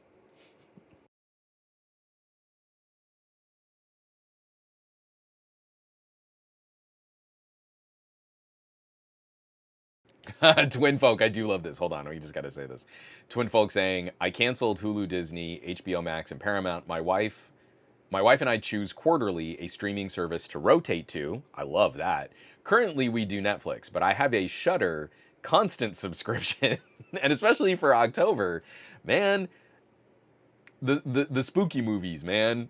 I'm with you on the spooky movies. I would maybe also have Shudder year round if I didn't have a ridiculously obsessive collection of old DVDs and Blu-rays for all of my favorite horror films. Okay. Starting off, this is an article written up by, I think, Ricky Rocks or Richie Rocks. I do not know how to pronounce that first name. This is over on Notebook Check. Xiaomi 17 series benchmarks highlight underwhelming implementation of the Snapdragon 8 Elite Gen 5. So we're getting performance listings from Antutu.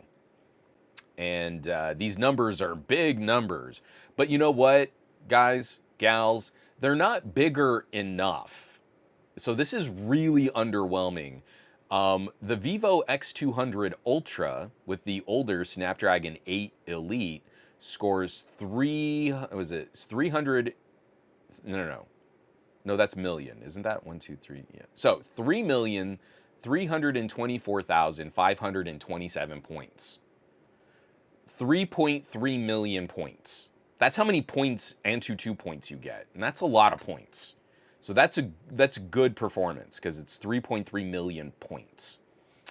And in the Xiaomi 17 Pro Max with the new 8 Elite Gen 5, it's only scoring 3.5 million points.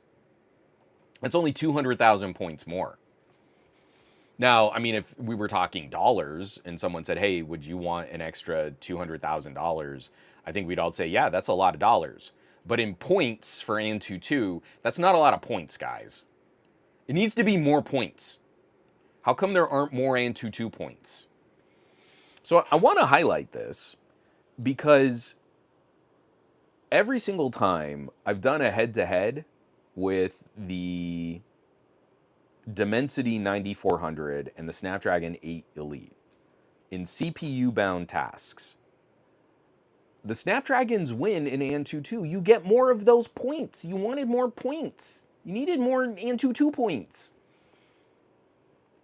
But then the Dimensity just murks the Snapdragon. If it's editing photos, if it's compressing files and uncompressing files, if it's trimming video, if it's editing a video in a more TikTok style, like CapCut kind of program, we might see like a 10% win in Antutu points, and then like a 30% loss for the Snapdragon when the Dimensity actually goes to work in a real world app that you can really use. So I don't know about y'all, but I'm starting to feel, and please someone tell me if maybe I have this wrong. Maybe there's something happening in Antutu that perfectly predicts real world performance based on these scores. And I just haven't seen it. And someone in this chat is gonna let me know. But I don't know, guys, gals, all tech fans. It's starting to feel like Antutu is really only a measure of how well the phone can run Antutu, and that it has no actual bearing or predictive capabilities of how a phone will perform when you put real apps on it. I think it is a tragedy that in our media-obsessed culture, more people haven't tried to do things like record a podcast on their phone. Do you know how nice that is? Do you know how easy it is now? I did a review on some really cool, so these really cute, tiny little wireless mics that cost less than AirPods Pro. You could have interview mics that clip onto someone's shirt, and you could plug that into your phone, and you could fire up an app like Audio Evolution. You could record 2 hours of conversation on your phone with great high quality audio, then go into that app and say, mix it down into an MP3, and it would take less than 3 minutes to squish 2 hours of audio down into an MP3 that you could immediately share all directly from the phone. You could even get fancy and put on like music and bumpers and make some cuts and put in ads if you wanted to fully produce a podcast. Do you know how nice that is? It works so well. And it's gonna be faster than a lot of people's home computers for taking 2 hours of raw audio and squishing it down into a decent bitrate MP3. And when I look at Antutu scores, Antutu does not predict which phones can squish down that audio information the fastest. Antutu does not predict which phones can edit video the best in LumaFusion or in CapCut. Antutu doesn't seem to predict which phones can edit batches of raw photos more consistently. And I'm just so tired. I am exhausted repeating this. The new Tensor's out. Oh, what about these Geekbench scores? New Dimensity 9500 is right around the corner, and oh, but what about the Antutu? Oh, Snapdragon Summit just happened, and look at these enormous benchmarking scores from Geekbench and Antutu. And based on those, Qualcomm is out there saying Snapdragon 8 Elite Gen 5, fastest chip ever in the world. And I know I'm going to pick it up, and I'm going to put it up against like a Dimensity 9400.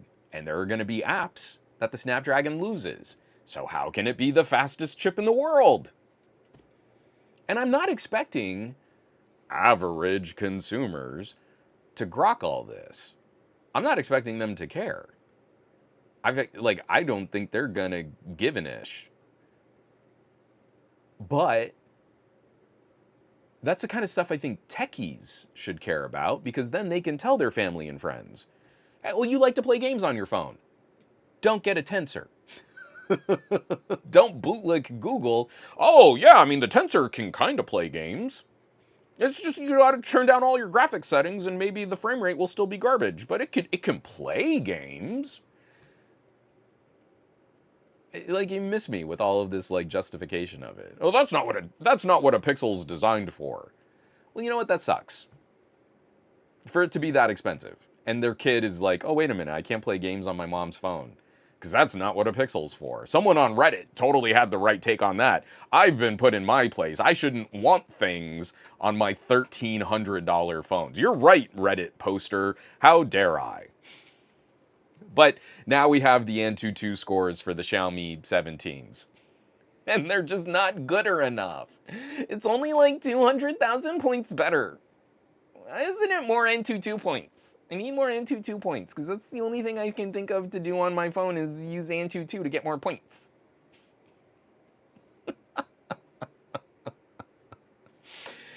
That's so stupid. I hate it so much.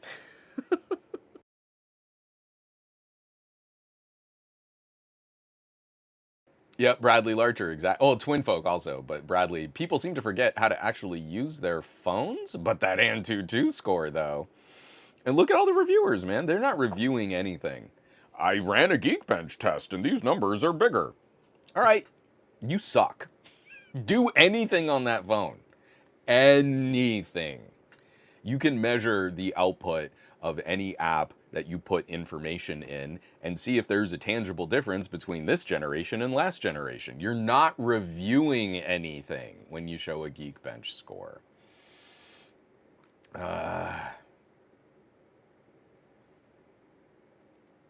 And even this, so like Nick Gay, Antutu and Geekbench are good pre-release, but post-release it should be real-world tests. I think when you're limited in that conversation and all you can do is like run a benchmarking app, I can kind of appreciate, especially before that phone gets a real-world update. Sure, we can start that off, but increasingly, the window we have to talk about those things is so narrow already. The interest has already fallen off a cliff the second a 10 million subscriber YouTube channel says, I did a Geekbench. And that's it. That's like the end of what we're going to talk about. It's not the beginning. It doesn't set the stage for further conversation. The window just rapidly closes on the educational opportunity. But I mean, you're not wrong, Nick. It's like you start off with something, and that should be the first place to start. But every single time I do like performance testing and I look at Geekbench results, I don't know why I even spend the time. You know what? I'm doing it because I like to spend the time to run the Geekbench to show people the Geekbench does not predict what the phone's really going to do. That it is exceedingly rare that I can pick up two phones, look at Geekbench scores, and say, this phone's going to be better at this, and that phone's going to be better than that based on these scores. When I pick up two phones and I look at how the CPU and GPU are bolted into that phone, I've been very consistent in predicting which phone will win.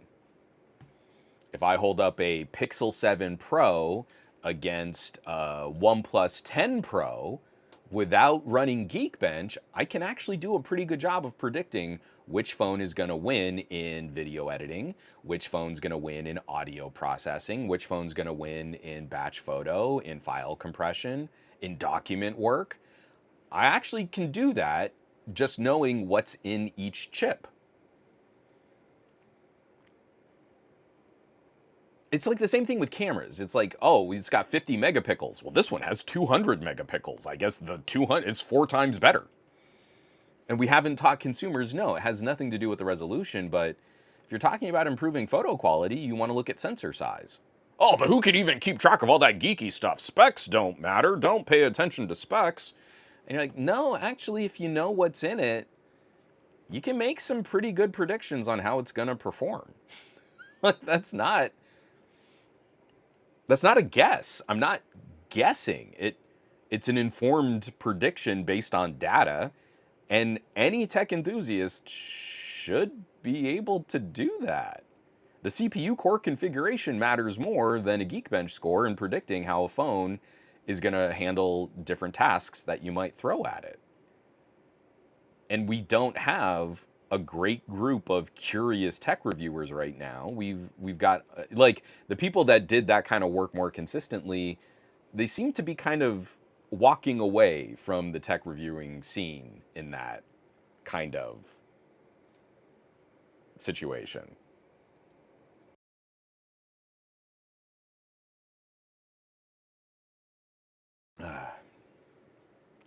I think this is a very good question. Hold on, I am going to get to this, but on the road Tang, with each passing day, I'm learning more and more to leaning more and more to OnePlus to replace my Pixel 6 Pro with the failing battery. I think it's a very good time.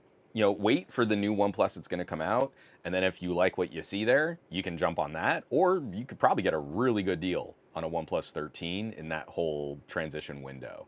Even the OnePlus 12 will be a market upgrade over your Pixel 6 Pro. But I would look. I mean, again, the longer you can wait, the better your options get, because it'll be a more substantial upgrade. Then you can also see, are there going to be some teething pains? Like, there's no guarantee that 8 Elite Gen 5 is going to handle thermals better than 8 Elite. And the 8 Elite might actually be a better performer depending on what phone and chassis and cooling solution is built around that chip.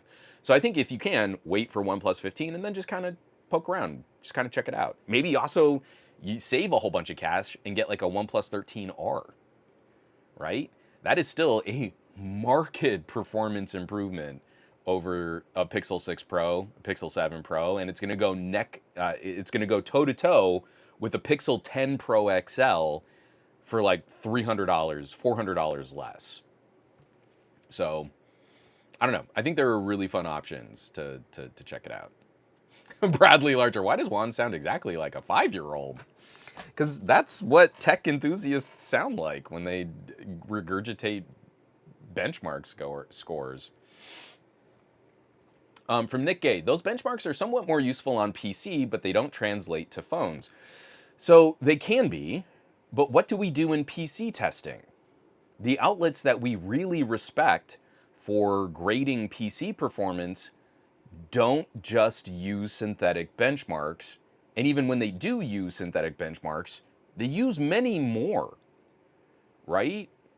It's not just Geekbench and Antutu. There's also Cinebench and 3D Mark and browser, browser speedometer, and all of these other synthetic tests that you can kind of rank and categorize that get a bit more granular, that point to different aspects of computer performance instead of just one big overriding number. 3.3 million points. And that means nothing at all. Even if you were to do the granular breakdown on Geekbench scores specifically, even those individual Geekbench scores don't do a good job of predicting performance in those tasks, like file compression. So if you look at the file compression scores in Geekbench and then run an actual file compression test in like a file manager or in WinRAR, RAR on your Android phone, those scores don't always line up with the Geekbench scores, which means Geekbench is better at file compression on some phones and some chips and not as well optimized on others. So again, what we've landed is, was Geekbench properly optimized for this phone? Not, is this phone performing better when I really do that task? So again, if you're into gaming, we have a number of outlets. Hey, there's a new GPU out. Let's put it into a case. Here's some synthetic scores. Here's some like media creation scores. And now let's just see what happens when we play some games. And that's what's lacking tremendously in the mobile review space. A bunch of people will fire up like COD and Fortnite and Genshin. We're going to talk about Genshin here in just a minute. But what about LumaFusion? What about CapCut? What about anything else that we can use to rank the performance of that aside from the synthetic benchmark that we do a lot of in the PC space? I mean, the classic days of an Anantech where you would just see 4 or 5 pages of text. And one page of text would be file compression, one page would be like power efficiency, one page would be like media creation, one page would be gaming depending on the product. Like, sometimes you just got to play a game to talk about a gaming part's performance. Sometimes you just got to do some media creation to talk about a CPU's ability to create media. And none of that is predicted by synthetic scores tremendously well. From Animation is Key, are benchmarks becoming unnecessary in today's phones? So I have always been of the mind that Geekbench and Antutu are irrelevant. Geekbench and Antutu are where you start a conversation to talk about how well a phone can run Geekbench or Antutu. But as soon as you step outside of Geekbench or Antutu, you're not really talking about performance. I think performance testing is critical. I think it is vastly underrated in our phone commentary. And I think way too many reviewers got lazy because they could just show a Geekbench score and they don't actually knowingly talk about performance. It's always, this got a bigger Geekbench score. And then when I used it, I wasn't bothered. It's a smooth phone and it feels good in the hand. Yeah, there are like $200 entry-level phones that have smooth UI performance. That is not a characteristic or a knowing baseline for how we should grade the performance of a phone. I remember when TouchWiz used to stutter. Now I'm not bothered by One UI performance. It's so smooth. I'm so tired of like aesthetic being the only thing we can comment on. Performance testing is significantly more important than tech reviewers make it out to be. It's really critical. I don't expect average consumers to jump on this, but if we're going to be those people that help our family and friends make more informed purchasing decisions, then we should know this stuff. If I hold up a Dimensity and I hold up a Qualcomm and the Dimensity consistently shaves time off of every process that I put it on, then even when you're just doing basic little, like I'm going to open this app and look at my email, or I'm going to do this and I'm going to scroll through TikTok, something super, super basic, if the chip is accomplishing the task faster and getting back into a rest state faster, that means your battery is going to last longer out in the field.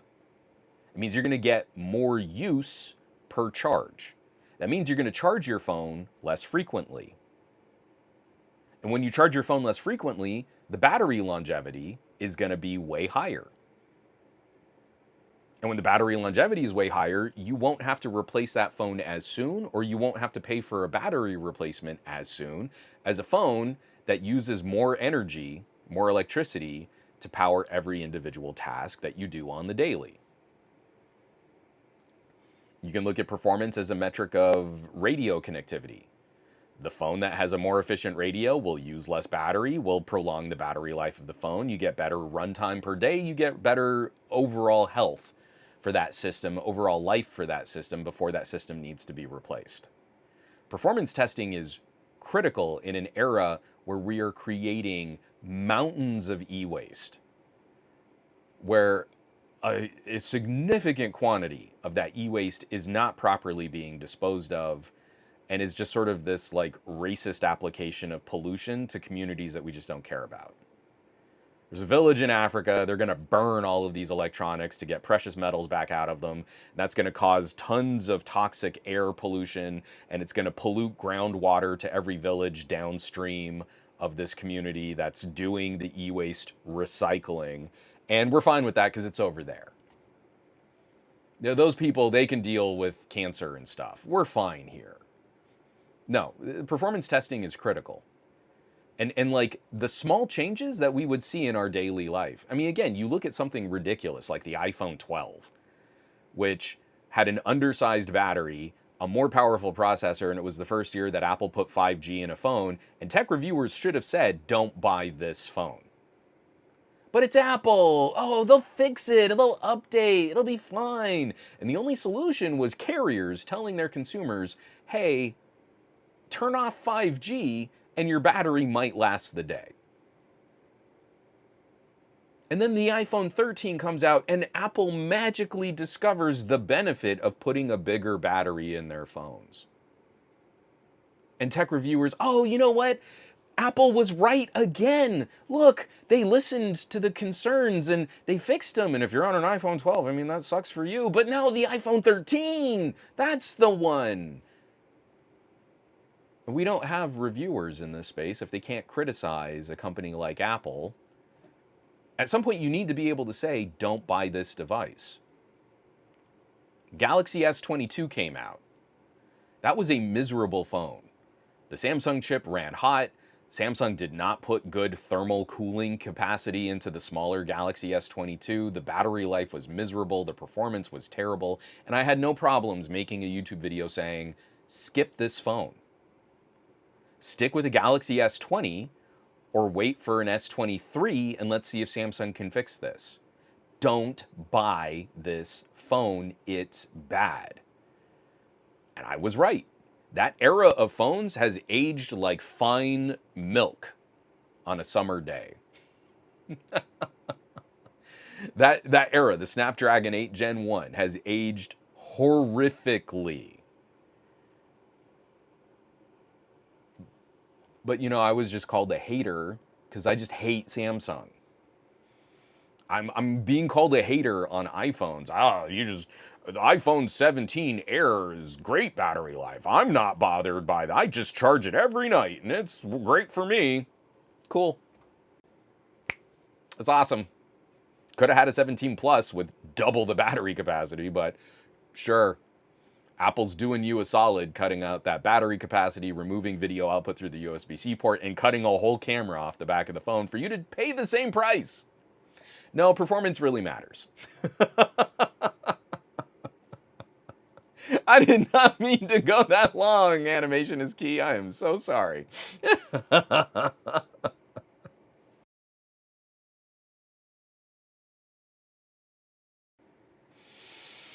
I gotta...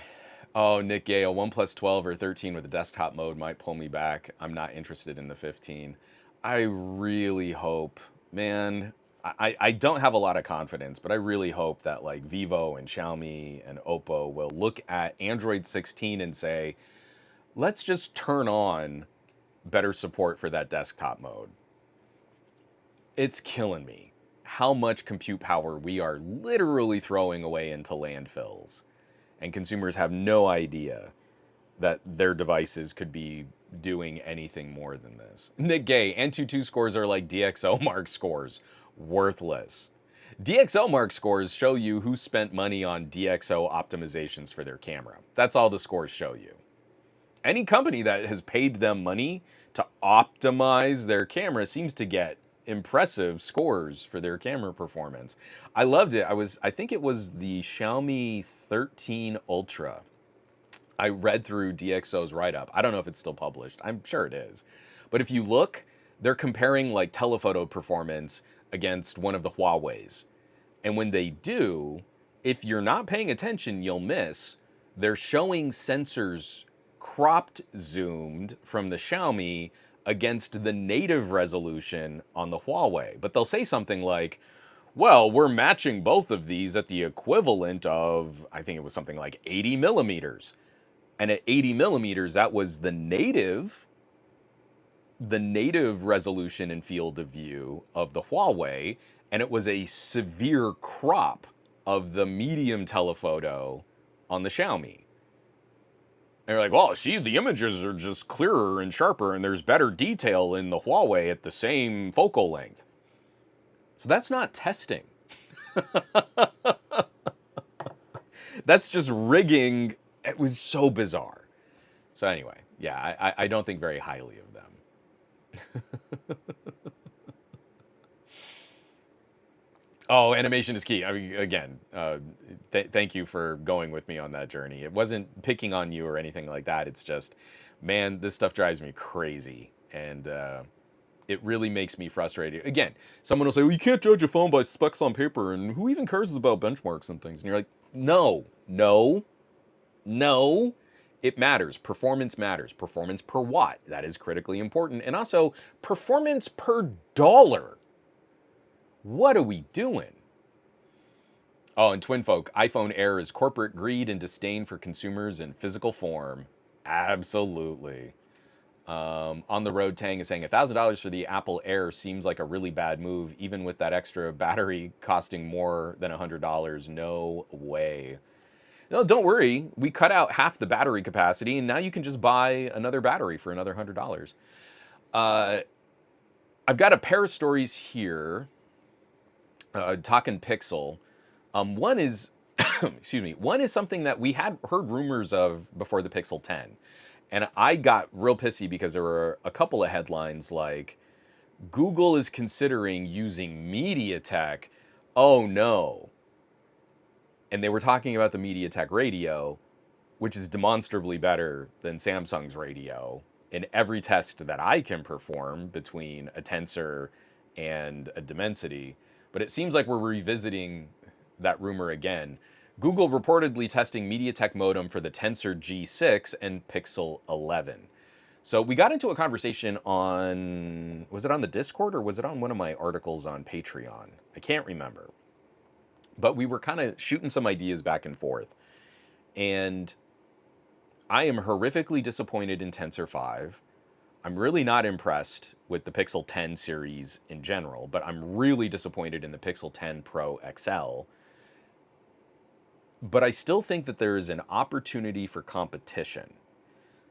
If Google picks up the MediaTek radio, that will be an improvement over the Samsung radio, which will use less power, get better connectivity, better performance. It's a phone that will stay out of a landfill longer.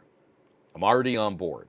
They should jump. I understand that MediaTek's documentation can be a little sparse, and Qualcomm does a better job of working with their partners. I've heard those complaints in the corporate sphere before. But that's also, at some point, you get down to your consumers and you say, what's the better part? Is it the Samsung part or the MediaTek part? And Google does not want to do business with Qualcomm. Totally get it. But there is a better radio out there if they invested a little more in how they're incorporating it into their product. The MediaTek radio has outperformed Tensor every year that Tensor has existed. In the United States, with incomplete band support from international phones that I've imported, the MediaTek still gets better reception. Tensor isn't good. But on top of that, I think Google needs some help with their general design for the chip. And over from last week and the week before, we were talking about the changes that are coming to ARM's platform. And ARM is offering up better resources for making chips, building CPUs, putting in more powerful GPUs. And that's what MediaTek is kind of jumping on. So the new Dimensity 9500 is going to be very heavily influenced by ARM's new C cores, the C Ultra, C Premium, C Pro, C Basic. Their new chip is built largely around this kind of almost Lego block style creation platform for making a new chip. I don't believe that Google can catch MediaTek and Qualcomm in one generation. But it is disappointing to see that Google is spending more moving their chip fab over to TSMC. We did get a little performance improvement on the CPU, but it's still roughly 2 generations behind. And the GPU is garbage. So if Google works with MediaTek and with ARM, we could get a much bigger jump in one generation. I'm not confident that Google is going to give us that. I'm pretty confident Google is going to find the best ways to try and save money on their chip fab and then try to make up other things like, oh, well, what you really cared about was more cloud AI. But if Google is finally actively walking away from Samsung for that radio, there is the potential they could adopt ARM C cores instead of trying to call it something. It's a tensor. We totally designed this chip. They could just move that over. And they could keep a core configuration that's similar to like the Snapdragon 8 Gen 3 and still get a nice jump in performance and then an even better power efficiency jump with MediaTek's radio. That means Tensor G6 could maybe be a chip that closes ground on Qualcomm and MediaTek. I feel like Tensor G5 lost ground overall.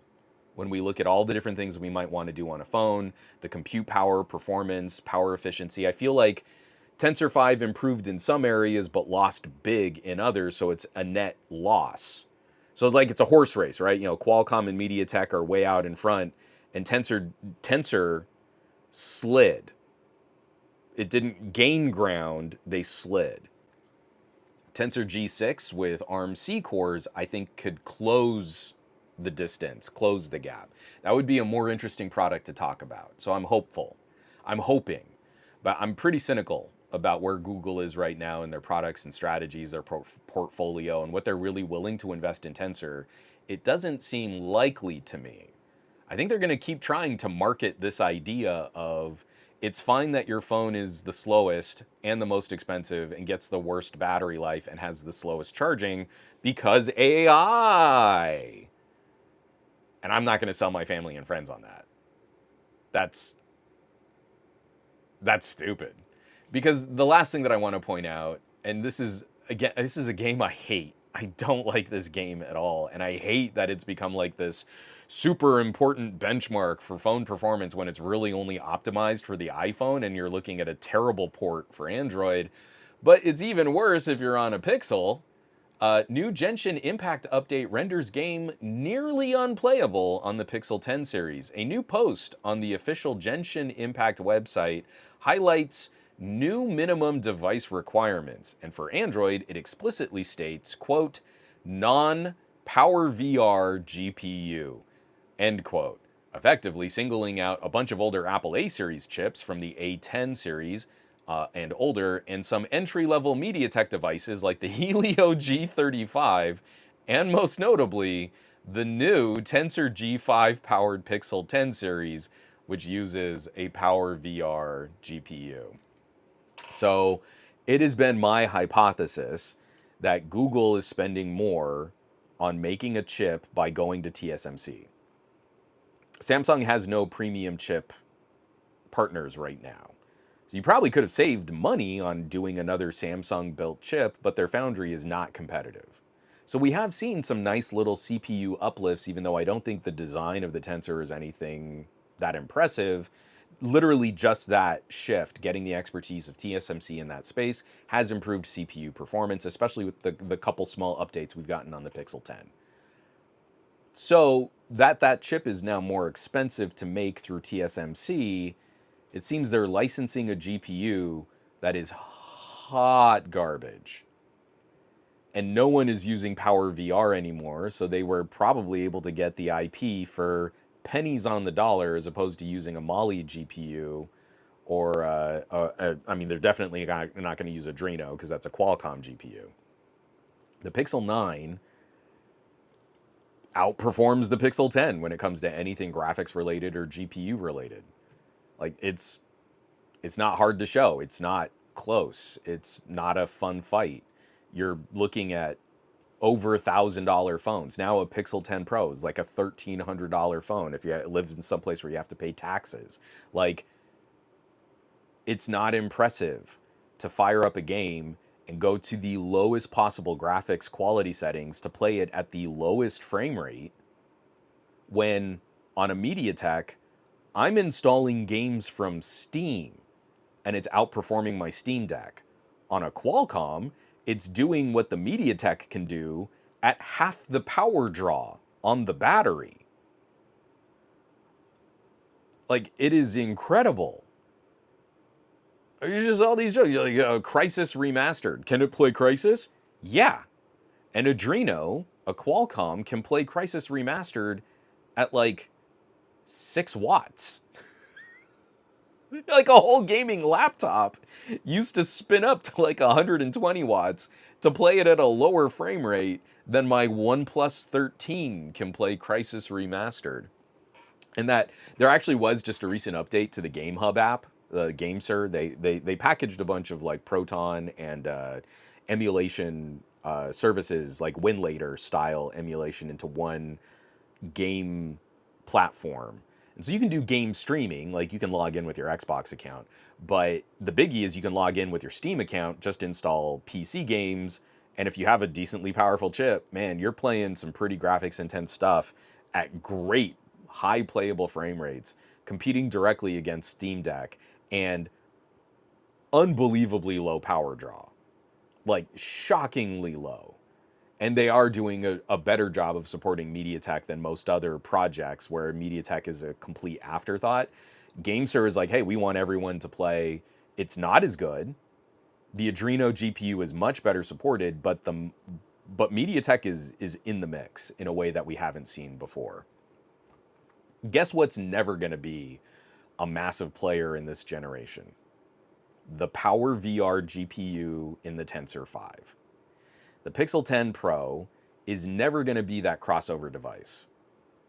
I still don't, let me see. When I first got it, we were really limited on things like the more graphics intense games that we could play.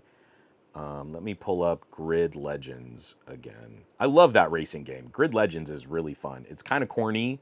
It's really over the top. I love like the full motion video acted sequences. Doctor Who's in it. He's hilarious. I love it. But no, it doesn't look like we can install Grid Legends. We can install the older Grid Autosport, but it doesn't look like Grid Legends is currently supported on the Pixel 10 Pro. So that's become one of my favorite games to show performance. So Alien Isolation we can run on the Pixel 10 Pro. Alien Isolation, one of the best horror games ever made. But you have to go into the lowest graphics settings, and it struggles to keep 30 frames per second. That's not a fun experience. On last year's, like on the Vivo X100 Pro, if I reduced the graphics settings a little bit, but not as bad as what I have to do on the Pixel 10 Pro, I could keep Alien Isolation playing at 90 frames per second. That game is gorgeous, and you'd see the fire effects on the ship and the lighting, and the xenomorph is tracking you through hallways, and you're hiding in a closet. It is so good. And you're almost maxing out the screen refresh rate. It's a 120 hertz display, and I'm playing this game at 90 frames per second. I know people are going to say, oh, but who plays games on their phones? You know what? More people should. Why not encourage more people to do more things on their phone instead of being apathetic to the fact that people don't know good games exist on phones. I will at least credit Genshin Impact for kind of broadening some people's perspective on this. I don't like the game. I really hate, like, I would fire it up to try and benchmark, and like this, I just don't like being in this world, and I don't like how this game plays, and I don't like running behind an anime babe. Like, that's just not the camera angle I want in the game I play. But at least it's a graphics rich game that people will associate with a higher performance device. And Google's not getting it done. The Pixel is not a part of that conversation at all. And the Pixel 10 Pro and 10 Pro XL are so expensive.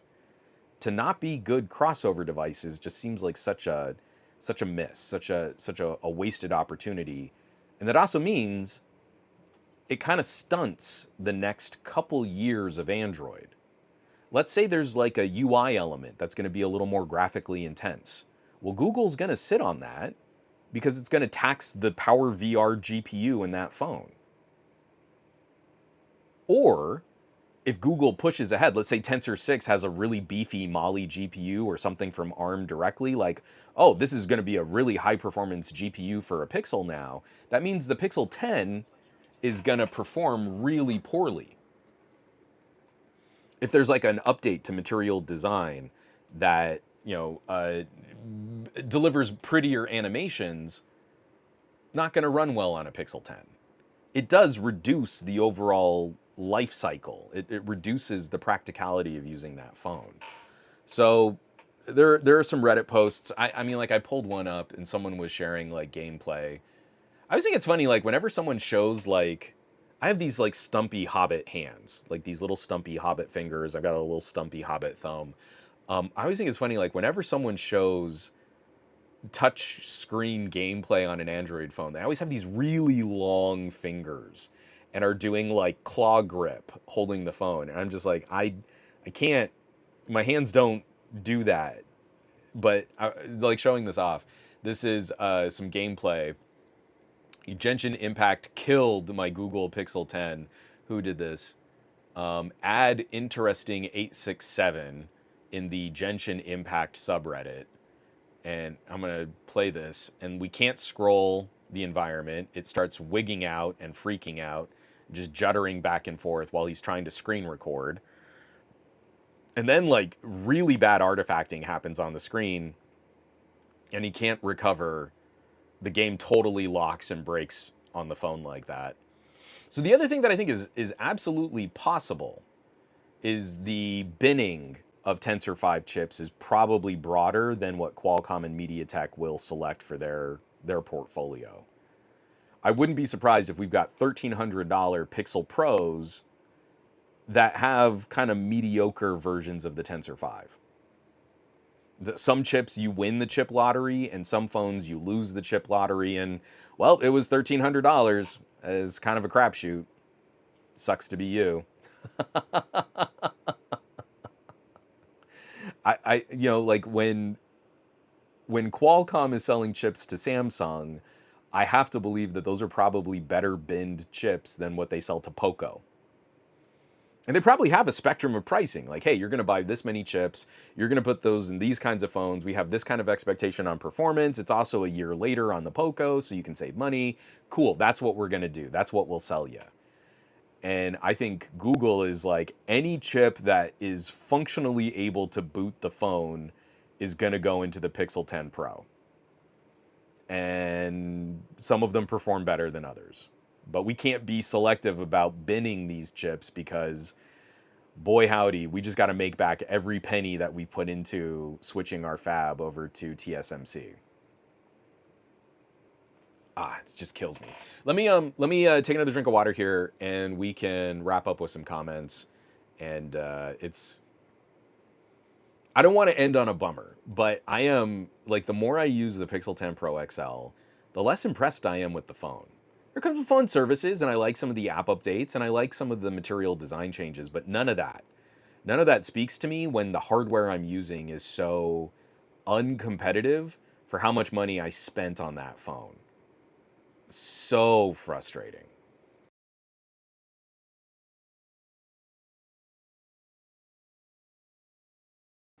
Oh, Nick Gay. That was adorable, and I totally missed it. Nick says, you know what would teach people how to judge a phone camera? Juan's book. Take better photos. Smartphone photography for noobs, available on Amazon Kindle, and I'm still working out a deal to try and get it on other ebook stores. I'm so slow at this. Nick A, I do want to ask a question here about radios. Who besides MediaTek gets good radio performance outside of Qualcomm? Remember the talks about 5G. Many companies didn't want Qualcomm to dominate. So Qualcomm absolutely dominates when we have to factor in millimeter wave. So Verizon's super fast, ultra fast 5G service, I feel like Qualcomm is the winner there. But MediaTek in sub-6, the main bandwidth around the bulk of 5G, I think MediaTek is very competitive. It's difficult to make a fair oranges to oranges comparison because I do agree with some of the sentiment. And I've talked to MediaTek executives about this, and sometimes they even share some of these concerns. But I feel like Qualcomm does a slightly better job of documenting and supporting their manufacturing partners. And when I've talked to people at companies who assemble products like phones, you could have a part from MediaTek that on paper, brute force, the performance should be Qualcomm, but getting it incorporated into their product requires a bit more R&D, requires a bit more finesse. So maybe you go with the Qualcomm part because it's going to be easier to get that product to market. That kind of conversation I think is totally fair. But when we just look at like radios and performance and the vast spectrum of devices that are sold, I think not only is MediaTek competitive, I think they win in a lot of markets and at a lot of price points where Qualcomm has not been as effective a competitor over the last couple of years. Outside of those two, I think Apple will probably rise to being the number three. The new C modem that's arriving in iPhones now.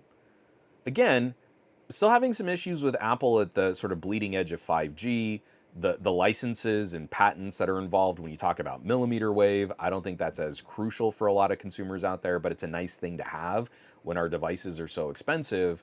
But I think Apple will probably be our number three, Samsung a number four, and then after that, it's a lot of other smaller radio manufacturers or Chinese parts.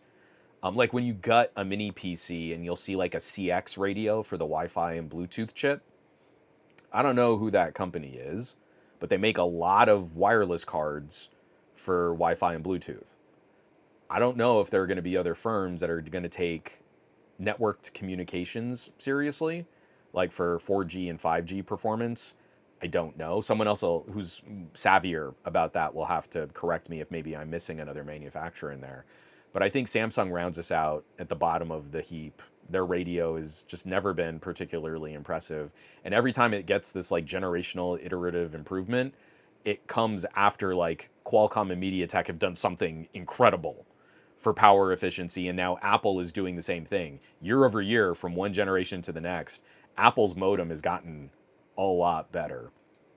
It's just a shame because I think Intel gave up on this space too early, which is just kind of par for Intel. Like, you had this capability and then you walked away. And then that market exploded and you could have ruled that market, but instead you gave it up. So I think that's the fight. Sub 6 is wide open. MediaTek, Apple, Qualcomm, and Samsung all can fight well sub 6. But I think Qualcomm probably wins for millimeter wave.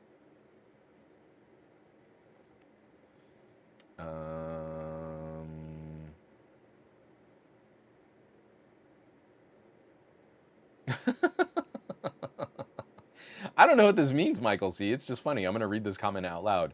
Zone of Tech almost lost the ability to flick people off for the rest of his life. Like, did he almost lose his finger? I don't know what that means. Someone's going to have to explain that to me. I don't know what that is. Also for Michael C, Google removing the physical SIM card slot and keeping the base storage at 128 and having a price increase 3 out of the last 4 years. It's hard to feel pumped about it. And like, I'm looking at the bootlicking, like, well, it's just so great that now the Pixel 10 Pro XL starts at 256 gig. And you're like, yeah, so does the iPhone 17. And guess which one's cheaper and higher performance? I don't feel inclined to give Google some good consideration when they're getting played. They're making Apple look like the better bang for buck. Forget Apple tax. Now, if I compare an iPhone to a Pixel, man, the iPhone looks like a better buy. And it used to be Google would undercut Samsung and Apple and arrive at really good performance for the lower price. And they're not playing that game anymore. It's great. From Hikari. Oh, Hikari, again, we're talking about individual tastes here. I'm not saying people shouldn't play Genshin Impact. I'm just saying it's not the game for me, and I'm not going to benchmark a phone on a game I don't like to play. But Hikari saying, I love Genshin Impact, but I play it on PC.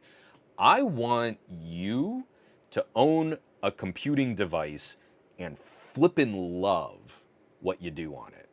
And if you love Genshin Impact, I want you to play the heck out of that game. I sadly will not be joining you, but I'm not yucking your yum. I'm just expressing this is not the world for me to be in, and this is not the environment I enjoy, so I'm not going to use it to test my phones. I love Grid Legends. I love Alien Isolation. I love indie platformers, and I love roguelites. And if I'm going to spend some time, I'll revisit Dead Cells. I love Dead Cells. It's so much fun. And I'm not saying you should play those games. But I'm saying if I'm going to spend any minute using a phone, I'm going to do things on that phone that I really do on my phones. I'm not going to spend time just generating a benchmark score out of a game that I don't like to play. So that's the full explanation, the full commentary. Michael C. I feel you've summed this up very well, Michael C. Michael C says, so you can play Genshin Impact on a 6-year-old Pixel, but not a 1-month-old Pixel. Now, to be fair, a number of people are saying they can still play Genshin Impact, and the performance isn't great, but it's better than what this person on Reddit is showing. And that's why I feel there's probably a wide disparity in the quality of tensor chips, even on the most expensive Pixels. That they are not binning the best tensors just for the Pixel Pros. They are scrambling to put any chip they can in a phone. If it's functional in the slightest, they're going to use it, and I don't feel like they're categorizing and binning chips for the more expensive devices. So I think you still can play Genshin on a Power VR. It's just going to be the worst experience out of all the premium tier phones. But to the hilarity of your point, I bet you go get a Pixel 5. Performance on Genshin probably won't be dissimilar. That Snapdragon 765 was a banger of a chip. Was such a good mid-ranger, consumer-focused, high battery life, good performance, such a good chip. The 765 was so good. And I would not be shocked if you could pick up a Pixel 5 and keep reasonably similar gameplay going on in Genshin Impact.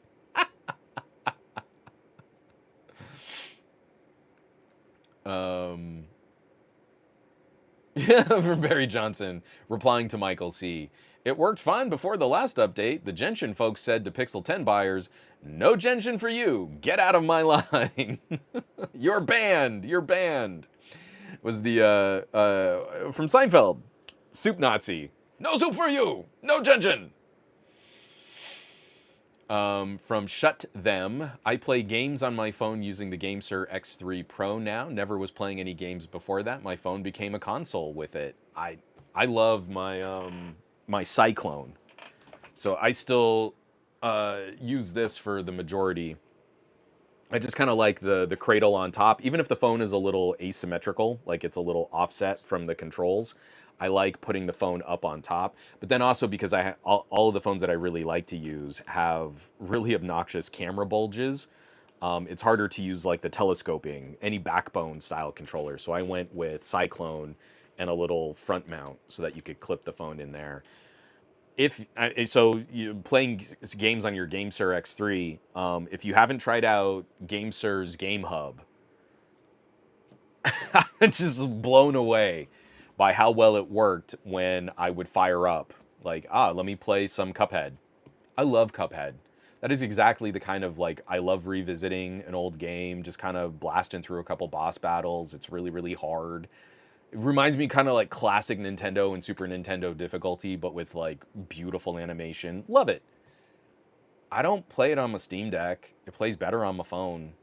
That's the kind of stuff I adore, these projects that are milking every ounce of compute power out of the devices that we play with. Just stunning. Jonathan, this is a great point. I just finished Hollow Knight on my Vivo X100 Pro, and it was at 90 frames per second too.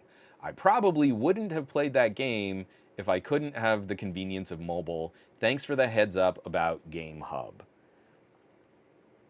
These products are so ridiculously overpowered.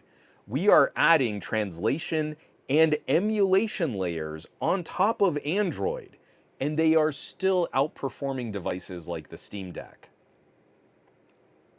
Our phone is pretending to be a PC, and it's playing games at 50% higher frame rates than a Steam Deck can support. Now, obviously, a part of that's also because the Steam Deck is locked at a 60 frame per second screen, but my point still stands. You have a 120 hertz display in your phone. Why not play a game at 90 frames per second? It is so good. And we're sitting here and like, oh, but I don't know, if someone gets a really expensive phone, I mean, aren't you just going to TikTok and talk to Gemini all day? You don't need to do things on your phones. You just, scroll your social media and then talk to Gemini. And it kills me. Absolutely kills me. Oh, DP Chris, you and me both. DP Chris is saying, hey Juan, joining from India. It's midnight here. You should get some sleep. As a person working outdoors, I wish we could get a phone like a beefed up Galaxy A14, which has dual SIM with SD card, 3.5 millimeter jack with good cameras and antennas. And DP Chris, like, what kills me is we have a few manufacturers out there, like you work outdoors. A rugged phone might be fun, but then we can't count on the same longevity of software support. Like, I love to hold up the tanks, Unihertz 8849s. Guess what the tanks have? Dual SIM with SD card. You don't have to sacrifice a SIM. It's 3 slots on that tray. 20,000 milliamp hour batteries. Triple camera arrays. Not the best cameras, but they're functional. Projectors built in, active fan cooling, water resistant, dust resistant, military grade shell around the back of the phone. And the newer ones still have headphone jacks and the ability to put video out through the USB-C port so you can plug them into like a TV or a projector. That is so flipping cool. But I also know if I buy a Unihertz 8849 tank, I'm going to get one big sort of software polish update, and then I'm probably never going to get another operating system update on that phone. And it kills me. We used to have Samsung Actives, the Galaxy S Actives, some of my all-time favorite phones. And if I could get a Galaxy S26 Active, it would be what you're talking about right there. Memory card upgradability. I want a headphone jack again, and give me a device that I don't need to put a case on it with 5 years of software support. And I'm there. Samsung could win me back in a single generation if they would give me the phone that I know they can make. But instead, they've got like the Samsung, what is it, X something? I forget what their active line, their rugged line is called now. And it's like it's another mid-ranger device sold at a premium price point. And like that's not doing it for me.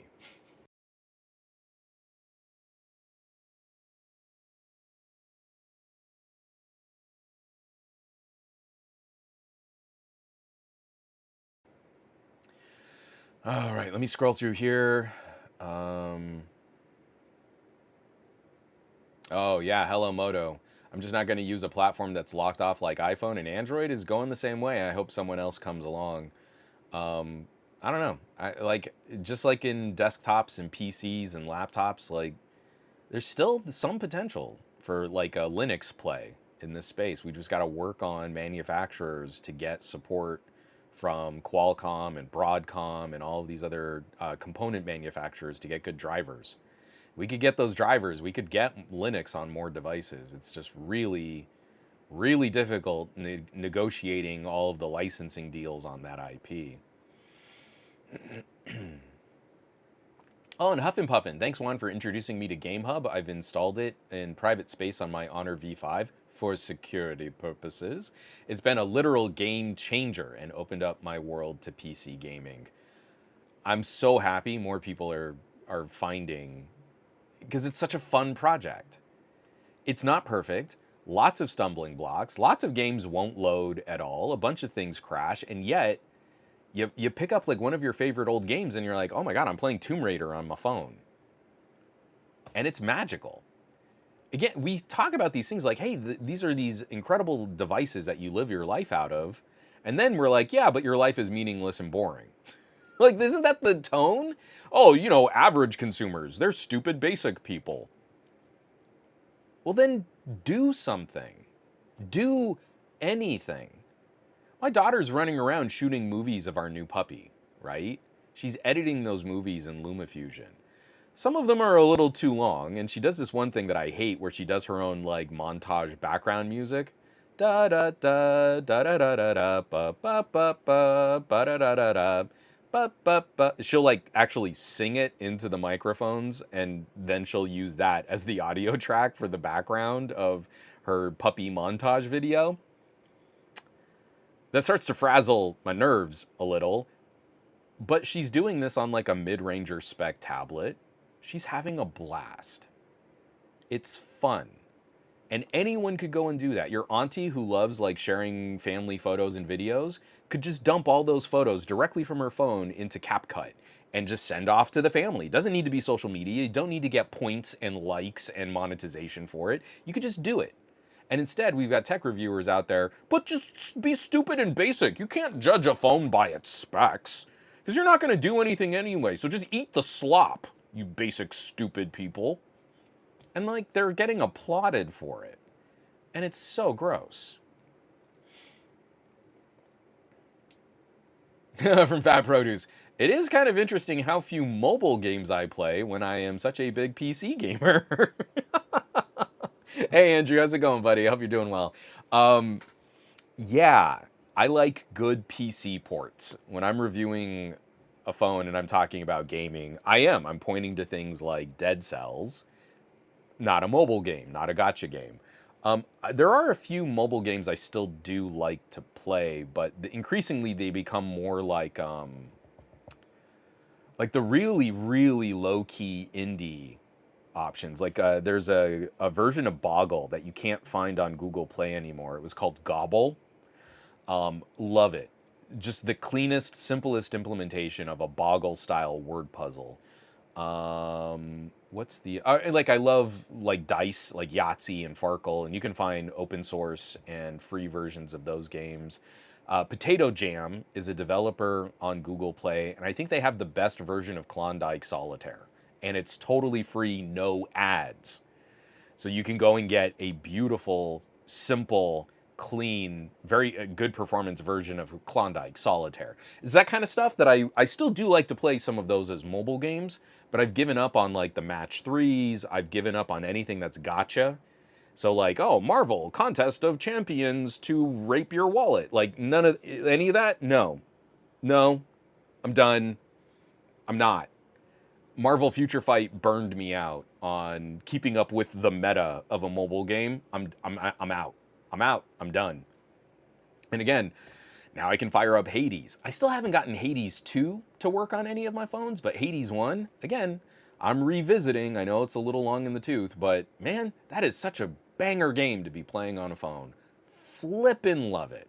It's so good. So I'm kind of fine turning my phone into a yet another portal for PC gaming. It's great.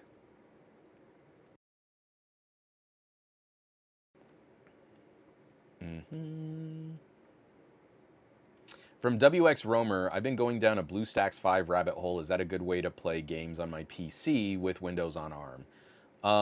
I think BlueStacks is fine. I really haven't fired up emulation in a while. And it depends on what Windows on ARM chip you got.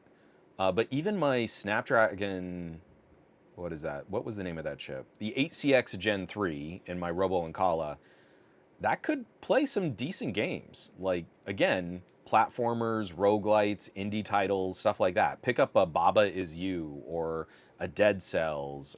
I've never tried Hades. I don't know if Hades would play well, but I would imagine it might. Teenage Mutant Ninja Turtles, both Shredder's Revenge and Splintered Fate, I think play pretty decent on my 8CX. Again, just depends on what games you like to play, but I wouldn't stress too much. Windows on ARM can play some decent games, even though the GPUs are really underpowered. On my Surface Laptop 7, we just got better support for God of War. The newest Adreno update did improve God of War. It did improve Crysis Remastered, and then there's a whole list of other titles that I don't play that also got, again, not revolutionary, but like 10% here, 5% there. That's another 2 or 3 frames per second. Horizon. Horizon got a nice improvement. So it's like that was a game that was really struggling on my Surface Laptop 7, and now it's like if I turn stuff down, and I'm employing like the really cheesy Qualcomm version of DLSS, like okay, I'm getting good playable frame rates on Horizon now. So okay, I can play it. I don't know that this is the way I'd want to play it, but it is playable.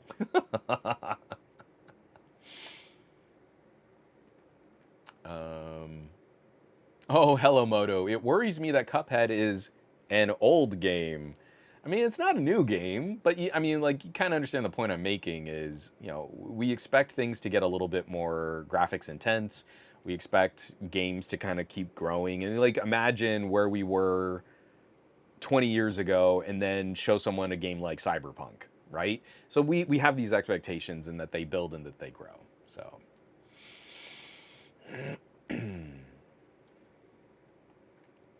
Oh, and this is fair too. Hellomoto saying, to be fair to the Steam Deck, it is using a translation layer as well and is based on x86 heavily throttled for portable and an SoC that is more than a few years old. But I also hold that up because we hold Nintendo Switch and Steam Deck up to a level of this is kind of the minimum for a gaming-focused experience, gaming-focused device. And then we completely ignore phones and tablets that have chips that are demonstrably more powerful than a Steam Deck or a Nintendo Switch 2. And so why can't we have those gaming experiences on a MediaTek or on a Qualcomm that pace and outpace the Switch 2? We've got to get developers interested in bringing those titles properly optimized for our mobile ARM chips, and that would be really exciting. And if they're not going to do it, then that's why I'm bringing up stuff like GameSir, the Game Hub app, just because we have so much compute power, we can burn it in emulation and translation and still have really good PC gaming experiences on mobile.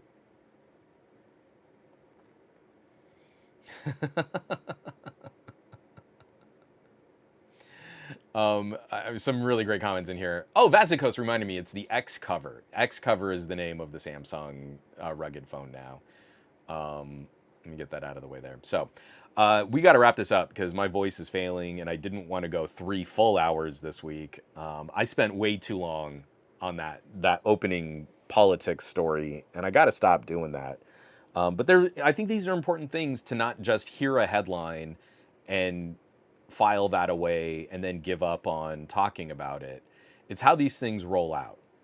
Months ago, we were talking about Ted Cruz cutting off Wi-Fi access for kids, and then he failed. And then the FCC got involved, and then they kind of failed. And now the FCC's done it again, and they've succeeded. So we didn't put pressure on our elected officials, and we didn't put pressure on our regulatory agencies, and now kids are going to lose funding for getting their schoolwork done. This stuff matters. And it matters more than just an outrage like on social media. Like, we have to be motivated to talk about this stuff, motivated to share this stuff, and then motivated to contact our elected officials that this is not okay. And now we've got to fight at the state level. Now the states have to say, free of federal funding, we want to give school kids Wi-Fi, and we'll figure out a way to pay for it that doesn't involve the FCC, which further erodes the relevance of the FCC. And that's now the game we've got to play. So I appreciate everybody sticking around for those conversations, because I think this stuff matters, and it matters more and more as we see how abused our regulatory agencies have become. And the only way we're going to get out of this alive is if we can start to agree more on what problems are, and then we can get into fun debates on how to solve those problems. And that's why I keep coming back to this show every Monday, knowing that I'm going to have a heavy moment right at the top where we talk about, oh, politics. There's tech and politics in our tech. Oof. Who even wants to hear about politics? Who even wants to hear about tech politics? Man, that was a good one. This is a good episode. Calling out my stutter really messed up my mouth for the whole rest of the show. So, no, but I really do appreciate the people that keep coming back to these conversations, and hopefully you're just peppering some of this stuff as you talk to other people around you. I think a number of our family and friends are about to get burned on AI. I was talking to one of my aunties, and man, she is heavily invested in tech stocks right now, and I'm telling her, you got to be cautious.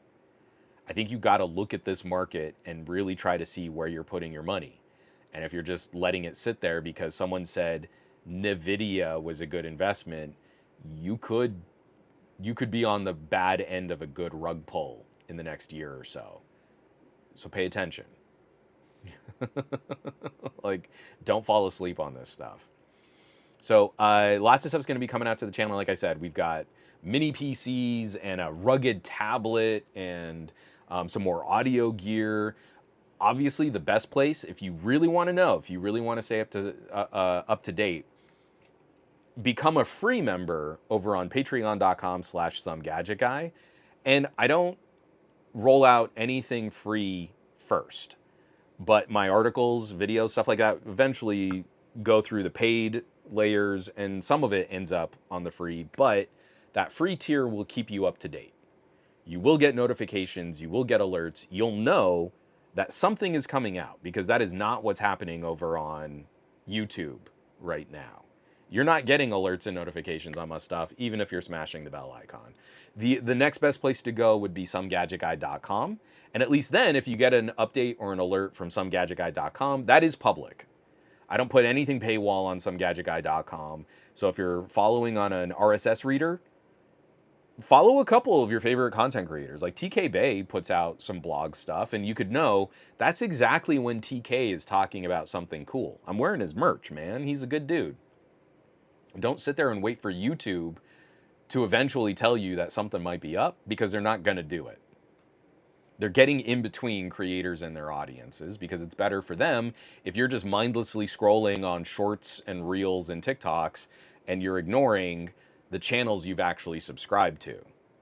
Because eventually you might run out of videos from TK Bay, and then you can put YouTube down. Well, YouTube doesn't want that. YouTube wants you to keep consuming.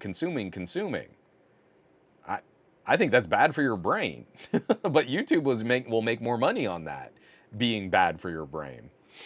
So more stuff's coming out. Stay tuned. Somegadgetguy.com, patreon.com/somegadgetguy. And of course, you can follow me all around the socials. But these days, I am trying to spend a bit more time on the Mastodon. So come chat. Let's get real nerdy. Meet me up on the Mastodons, but don't be shy. Like, drop a post. Post something and say, hey, and I'll follow you back. And we can share really nerdy stuff over on Mastodon that would have gotten ignored over on Twitter. So, folks, I need you to have an incredible week. I need you to have an incredible week. I need those wins. I need to know that my friends are doing the good stuff and having a good time. I need you to have an incredible week. Take care of yourselves so you can keep taking care of others and be that amazing tech neighbor I know you can be. And I'll catch you back here next week for another episode of the Monday Morning Tech Chat Show on the SGGQA podcast channel. Be safe, take care, keep your heads down, do the good work, and I'll catch you back. I love you all.